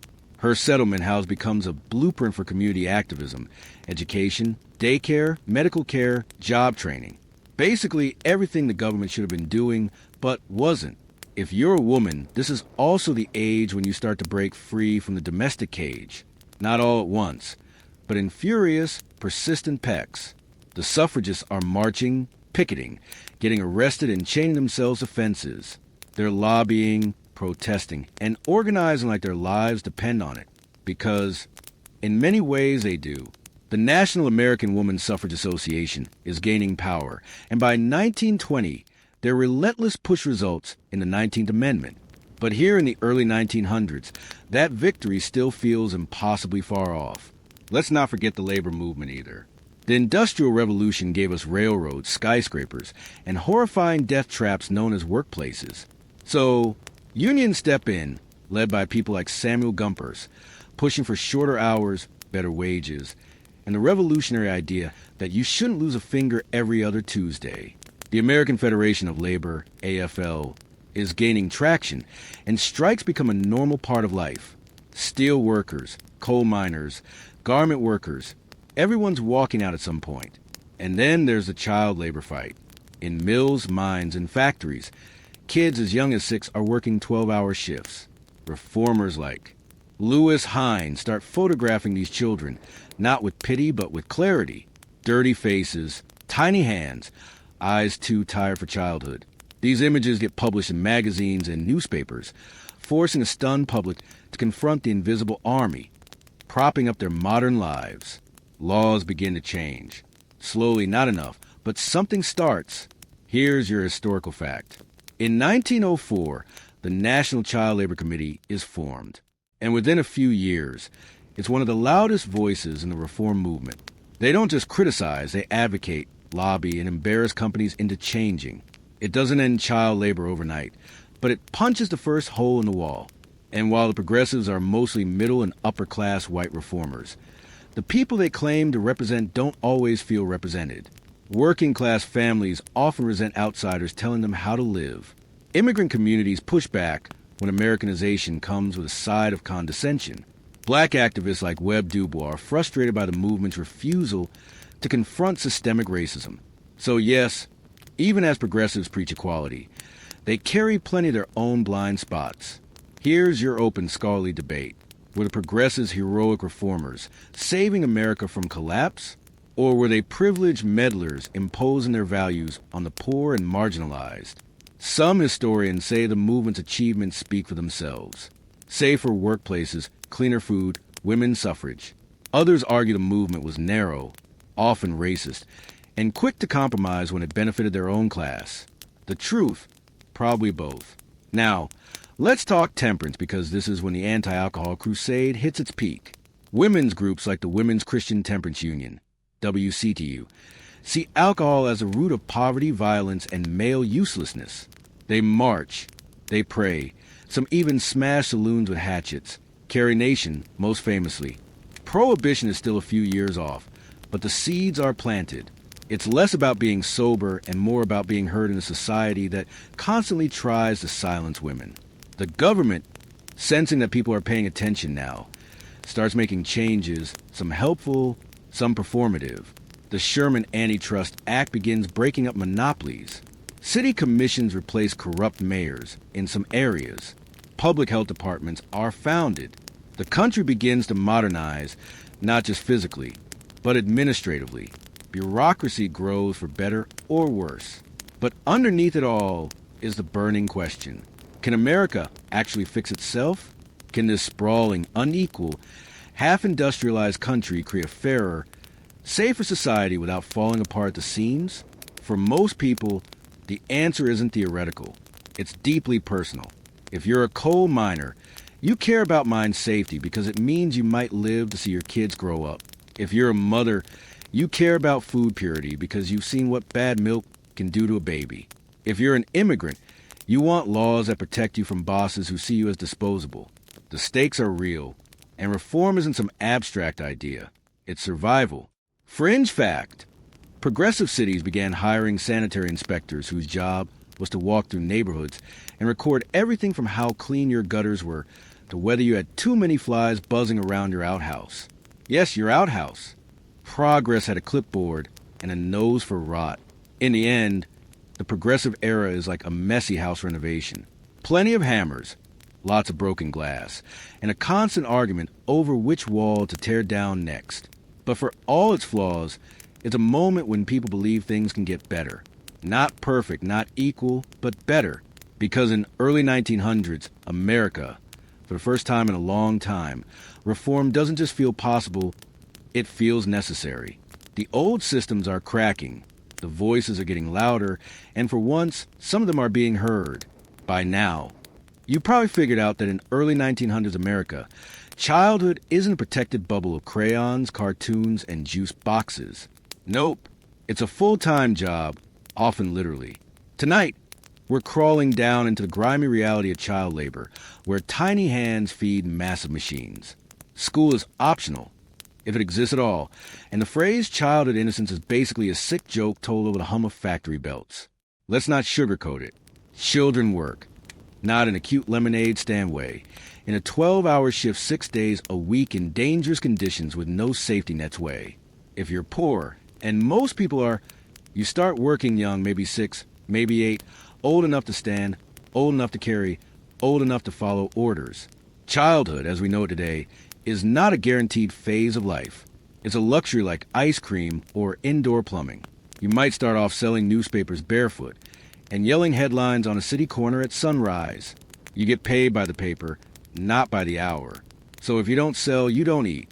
If your voice is loud, your pitch catchy, and your route quick, you'll make just enough to hand over your coins to your mother and fall asleep in your clothes. And if it rains, you get wet. No one sending backup or buying extras for charity. Maybe you're working in a mill. Cotton wool doesn't matter. It's loud, hot, and full of machinery that doesn't care how small your fingers are. You're expected to be nimble, fast, and obedient. Your job: crawl under moving looms and pick out tangled threads before the machines jam. You don't get a warning. You don't get a break. And if you lose a finger or a hand, well, there's always another kid waiting to take your place. Efficiency is everything. Safety is optional. In the coal mines, it gets worse. Boys as young as 7 work as breaker boys, sitting hunched over chutes of coal, picking out slate and rocks as tons of black dust fill their lungs. No masks, no gloves, no daylight. You work until you can't see straight.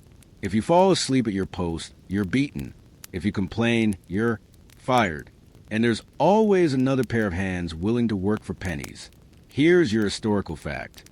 In 1900, roughly 1 in 5 children under the age of 16 in the United States is working. That's about 1.75 million kids. Some work in factories, some in canneries, some on farms from sunup to sundown. This isn't a side hustle. It's the backbone of many industries. Childhood labor isn't just tolerated. It's expected. You're not going to school either. Not consistently. Compulsory education laws exist in some states, but they're poorly enforced. If your family needs money, guess what? You're going to work. And schools, when you do attend, aren't always inviting. They're crowded, underfunded. And if you're an immigrant, taught in a language you might not understand yet. Teachers are strict. Corporal punishment is common. And if you're a girl, you're not even expected to finish. Just enough reading to follow a recipe and enough math to count eggs. There's also the social shame loop. Kids who don't work are seen as lazy. Boys who cry or get tired are told to toughen up. Girls who speak out are scolded. And if you think your childhood ends when you turn 18, think again. Most kids are married or managing a household by their mid-teens. You're a kid only as long as people are willing to pretend you are. And society is not in a pretending mood. Fringe fact time. There's a job in textile factories known as a bobbin doer. It involves replacing full bobbins of thread with empty ones while the machines are still running. This job is often given to children because their hands are small enough to reach in. Yes, children, threading their arms into spinning machinery. As you might guess, injuries were common. Lost fingers, broken bones, and occasional death were chalked up as part of doing business. Now, not everyone agrees this is okay. Reformers, especially women, start raising hell about child labor. People like Florence Kelly, who leads a charge at the National Consumers League, call for laws banning child labor and promoting safe working conditions. She and others argue that kids deserve an education, time to play, time to be kids. They gather statistics, take testimonies, and lobby Congress state by state. The photos of Lewis Hine become a turning point. He sneaks into mills, factories, and mines with his camera, capturing images of exhausted, injured, malnourished children barefoot, dusty, hollow-eyed. These photos shock the public. You can't look away. You can't pretend these kids are just helping out. Hine's images make it impossible to keep lying to yourself. Still, change comes slowly. Factory owners push back. They argue that working builds character, that children need discipline, that families would starve without the extra income. In some places, parents themselves oppose reforms, not because they want their kids to suffer, but because they're terrified of not making rent. The debate becomes political, emotional, and personal. Here's your scholarly debate. Did child labor laws rise out of genuine moral awakening, or from a more self-serving desire to control the labor market and protect adult jobs? Some historians say reformers were driven by compassion and horror. Others argue that banning child labor also helped suppress wages and reduce competition in certain trades. Either way, the result was real. Children slowly began to leave factories and return to school, but only after years of struggle. And class matters here too, a lot. Wealthy families don't send their kids to work. They send them to school, hire tutors, enroll them in music lessons. Their kids get pianos. Your kid gets a pickaxe. The class divide in childhood experience is brutal and unrelenting. A rich child might never set foot in a factory. A poor child might never set foot in a school. And in that gap, entire futures are shaped or destroyed. Race makes things worse. Black children in the South often work in field from dawn until dusk, especially during harvest seasons. There's little hope of upward mobility. Segregated schools are underfunded and overcrowded. Native American children are forced into boarding schools designed to strip away their culture. They're forbidden to speak their language, cut off from their families, and taught that their heritage is something to be erased. It's not just labor, it's assimilation by force. And girls, oh, the double burden. They work outside the home, rise, canneries, shops, and then come home to cook, clean, and help raise siblings. They're expected to be obedient, mature, and quiet. And if something terrible happens, harassment, abuse, there's no one to protect them. In many families, their silence is survival. Yet somehow, kids endure. They play when they can. Stickball in alleys, tag in the fields, jumping rope with frayed twine. They tell jokes. They make up songs. They carve slivers of joy out of exhaustion. Because even in the hardest lives, children find ways to be children until the world takes it away again. In time, the laws will change. The factories will be forced to adapt. The schools will slowly improve. But in the early 1900s, if you're a child in America, you work, you sacrifice, and you grow up fast because no one's going to do it for you. And now, at long last, you get a break. Not a long one, not a spa day, but a few fleeting hours to catch your breath. Forget your cold streak shirt and enjoy the weird, wondrous world of early 1900s entertainment. Because even if your job stinks, your lungs hurt, and your tenement ceiling leaks when it thinks about rain, you're still human. You still need to laugh, sing, shout, and cheer for something. And oh boy, does this era deliver. Just not in the way you'd expect. Let's start with the king of popular entertainment, vaudeville. If you're not familiar, vaudeville is basically a live variety show on caffeine. It's chaos in a bowler hat. Comedy, music, dance, animal tricks, acrobatics, ventriloquists, strongmen, magic acts, and maybe a guy who juggles flaming knives while yelling in German. It's family-friendly mostly, but with just enough edge to keep things interesting. Shows run all day from matinees to evening performances, and theaters cycle through acts like popcorn through a brass machine. You buy your ticket for a few cents, maybe a dime, and enter a smoky, crammed theater, filled with laughter, peanut shells, and a pianist trying desperately to keep up with whatever's happening on stage. No microphones, no CGI, just raw talent, awkward timing, and the occasional trained seal. Vaudeville is a Netflix of its time, except it smells like sweat and popcorn grease, and you can't hit pause when you need to pee. For a moment, you forget your problems. You laugh at a rubber-faced comic doing pratfalls. You hum along with the latest hit tune, probably something catchy and weird like in the good old summertime. You cheer when the juggler nails his finale. This isn't just entertainment. It's escape. Affordable, accessible, and alive. But if you're looking for something a little more modern, brace yourself. Motion pictures are here. They're short, silent, and projected onto a screen with the grace of a candlelit seance. These early films are usually shown in Nickelodeon's tiny storefront theaters where you pay 5 cents to sit in a hard chair and stare at a screen while a pianist pounds out a dramatic tune 2 feet from your head. The movies are barely 15 minutes long. No sound, no color, and no dialogue. Just title cards and overacted facial expressions. The plots are simple. A train arrives. A man kisses his wife. A burglar climbs through a window. A cow explodes. Okay, maybe not the last one, but close. People love it. They're mesmerized. Some scream when the train rushes toward the screen. Others duck when a character throws something toward the camera. It's new, it's thrilling, and it's only the beginning. Your historical fact. In 1903, The Great Train Robbery debuts. An 11-minute masterpiece with quick cuts, cross-cutting scenes, and a final shot of gunmen firing directly at the audience. It shocks viewers and transforms film from novelty to storytelling medium. Hollywood doesn't exist yet, but the seed has been planted and it's growing fast. And then there's music, which in 1900 isn't something you stream. It's something you hear. Maybe your neighbor plays piano. Maybe your dad fiddles on the porch. Maybe a street band drifts past your window, wheezing out ragtime rhythms on a dusty afternoon. Live music is everywhere, and it's incredibly diverse. Classical quartets, brass bands, Appalachian ballads, gospel choirs, Yiddish theater songs, and ragtime. Especially ragtime with its bouncy, syncopated beat, making the whole country tap its foot. Player pianos are wildly popular in middle-class homes. Slide in the paper roll, wind the crank, and let the magic happen. Suddenly, your parlor becomes a private concert hall, and everyone gathers around to sing. It's communal, it's loud, and it's very much not optional.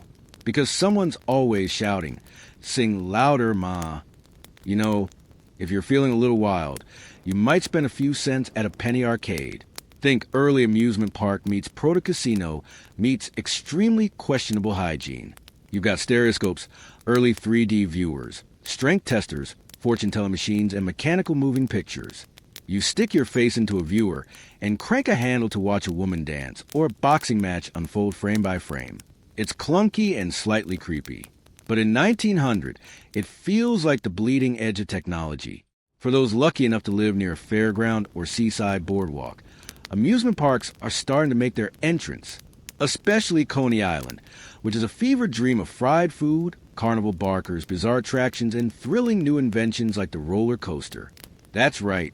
By 1904, you can pay a few cents to be strapped into a rickety wooden cart and thrown around on gravity's worst idea. Screams, laughter, and hats fly into the breeze, all included. Fringe fact, in 1904, Luna Park opens at Coney Island, featuring 250,000 electric lights, human freak shows, a ride called A Trip to the Moon, and trained elephants giving children rides is Disneyland's weird, chaotic grandpa, and people can't get enough of it. Now, if you're in the mood for something a bit more wholesome, or at least quieter, parlor games are your jam. Charades, dominoes, snap, or just sitting around a table reading aloud from a book of poetry or ghost stories. Yes, people read to each other for fun. They also knit, whittle, embroider, or sew patchwork quilts while swapping gossip. Entertainment doesn't always involve fireworks. Sometimes it's just your family, a bowl of apples, and an extremely competitive game of checkers that ends in mild emotional trauma. And don't forget sports. Baseball is already America's pastime. You listen to games on street corners, follow box scores in paper, and if you're lucky, catch a game in person. Players like Cy Young and Honus Wagner are already legends. The stadiums are small, wooden, and rowdy. Hot dogs are new. So is heckling. It's loud, dusty, and completely addictive. Boxing is also booming, though not exactly legal, in every state. Fights are sometimes held in secret in barns or basements, with paid cops looking the other way. Betting is rampant. So is blood, but crowds love it. The drama, the violence, the chance to see someone's teeth fly into front row. It's gladiator stuff for the industrial age. But not everyone is entertained the same way. Entertainment is segregated both by race and class. Black audiences often have to sit in separate sections or aren't allowed in at all. Vaudeville circuits are divided into white and colored routes. Black performers have fewer opportunities, worse pay, and stricter rules. And yet, from this restriction comes innovation, particularly in black vaudeville and ragtime, which helped birth jazz, blues, and eventually rock and roll. The most enduring sounds of American culture are being born in venues that most of white America doesn't even notice yet. Here's your scholarly debate. Was early mass entertainment a great democratizer, bringing people together across class and ethnicity, or did it reinforce the same divisions it pretended to transcend? Some argue that a 5-cent movie ticket gave everyone access to art. Others point out that racism, sexism, and exploitation ran deep beneath the velvet curtains and piano chords. The truth, entertainment gave people escape, but not always justice. Still, for those few hours when the curtain rises or the projector hums to life or the street musician hits that perfect note, you forget. You forget the factory. You forget the rent. You forget that your shoes are falling apart and your back hurts and the cough in your chest isn't going away. You laugh. You cheer. You lean in closer. Because in early 1900s America, entertainment isn't just a distraction. It's resistance. It's hope. It's a way of saying we're still here and we still know how to live. So here we are standing at the edge of the 1910s, peering back over the wild, unpredictable, unfiltered ride that was early 1900s America. Before we dim the lights and pull the covers up, let's zoom out and ask the big lingering question. What did it all mean? What was daily life really like? And what did it leave behind? Because even if you made it through the filth, the fire, the food poisoning, and the factory floors of your soul somewhat intact, you're still left wondering what kind of country you've just lived through. Was it a land of promise, or a cautionary tale? A disaster in progress? Or the blueprint for something better? Let's start with what you can't ignore. The sheer amount of hardship.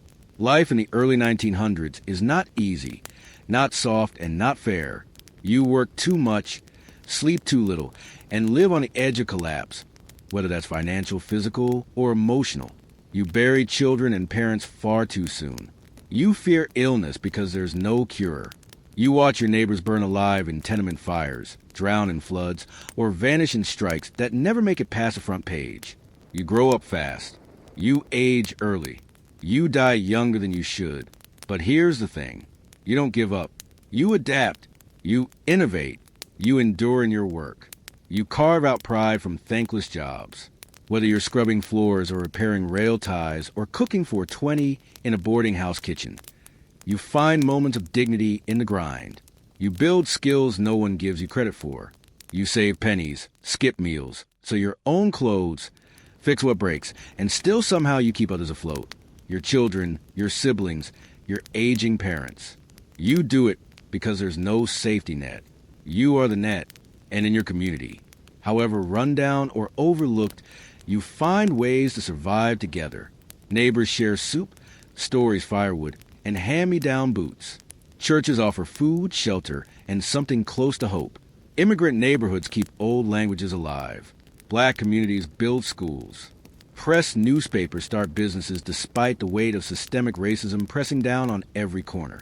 Resistance isn't always loud. Sometimes it's just opening your door to someone with nowhere else to go. You also begin to push back politically, socially, loudly through labor unions, through suffrage marches, through education reform, tenant organizing, strike lines, and sanitation crusades. You organize boycotts, you sign petitions, you risk jail, reputation, and livelihood to change the rules.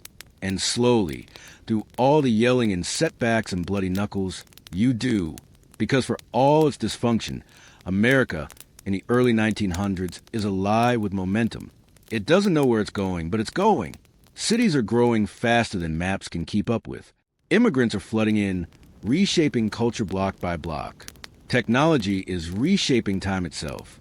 Suddenly, you can cross the country in days, light a room with a switch, talk across oceans through cables. It's messy, chaotic, dangerous, but exhilarating. You're a historical fact. Between 1900 and 1910, the U.S. population grows by more than 21 million people, fueled by immigration and urbanization. That's the largest growth in any decade to date. America's streets aren't just crowded, they're bursting. At the same time, old systems are cracking. People are questioning religion, capitalism, government, gender roles, and even the very definition of success. Women want more than a parlor. Workers want more than a paycheck. Immigrants want to be seen as American, not just tolerated. Everyone's asking, what do we owe each other? What kind of country is this going to be? And that brings us to one of the biggest debates still echoing from this time. Was early 1900s America a place of freedom or a machine of exploitation? Some say it was the greatest era of opportunity in history, when anyone could rise if they had grit. Others say it was a time of massive inequality, where a few lived like kings while millions scraped by in dirt and debt. The truth, it's both. It always is. The bootstraps myth was already in full swing, but no one talks about how the boots came with holes and no soles for most. Fringe fact, there were actual manuals published for immigrants titled things like How to Behave in America. These handbooks gave instructions on how to dress, how to speak, when to bathe, and why it was important to smile, but not too much. They weren't just guides. They were subtle reminders. You can be here, but only if you don't make us uncomfortable. So much of early American life is about proving you belong, proving you're worthy of space, of fairness, of freedom. And that exhausting process leaves its mark on families, on neighborhoods, on institutions. But it also plants seeds of activism, of change, of memory. You see it in the children who do make it to school and grow up to become teachers and lawyers and reformers. You see it in the veterans of labor strikes who go on to reshape workplace laws. You see it in the women who marched in long skirts and got arrested only to win the vote 2 decades later. You see it in the stubborn resilience of people who never had a fair shot but took one anyway. And what's wild is that this version of America, this clunky, gaslit, soot-covered machine, is still foundational. You can trace so much of modern life back to it. Our laws, our cities, our labor systems, our healthcare gaps, our education, battles, our obsession with progress, the fight for equity, the glorification of work, the dream of upward mobility that doesn't always hold up to scrutiny. It's all here. The ghosts of the 1900s still haunt every corner of American life. But maybe that's not a bad thing. Maybe remembering where we started makes it easier to see how far we still need to go. Not in a hand-wringing, nostalgic kind of way, but in a way that honors the people who lived it, who carried water, bore injustice, stitched shirts until their fingers bled, and still found time to sing. Not perfect, not heroes, just people doing their best every single day. Because that's what early 1900s America really was. Not a myth, not a fairy tale, not a total disaster. Just millions of people trying to make sense of a world changing faster than anyone could keep up with and daring to believe they had a place in it. So tonight, as you sink into your mattress and let the century-old world drift off into the shadows, remember you've lived it. You've walked the streets, eaten the stew, smelled the soot, danced at the vaudeville, dodged the fire, read the headlines, worked the shift, and cheered for reformers. You didn't just watch history, you wore it. And now, after 30 long nights, or maybe just a particularly cozy binge session, you've made it. You survived the early 1900s in all their suits, smudged, steam-moured, saw such questionable glory. You've trudged through crowded tenements and factory floors, clanged along trolley tracks and railway lines, peered into penny arcades, and marched beside suffragists and strikers alike. You've seen the dream, the grit, the grind, and still somehow the hope. So, let's take a breath, a real one.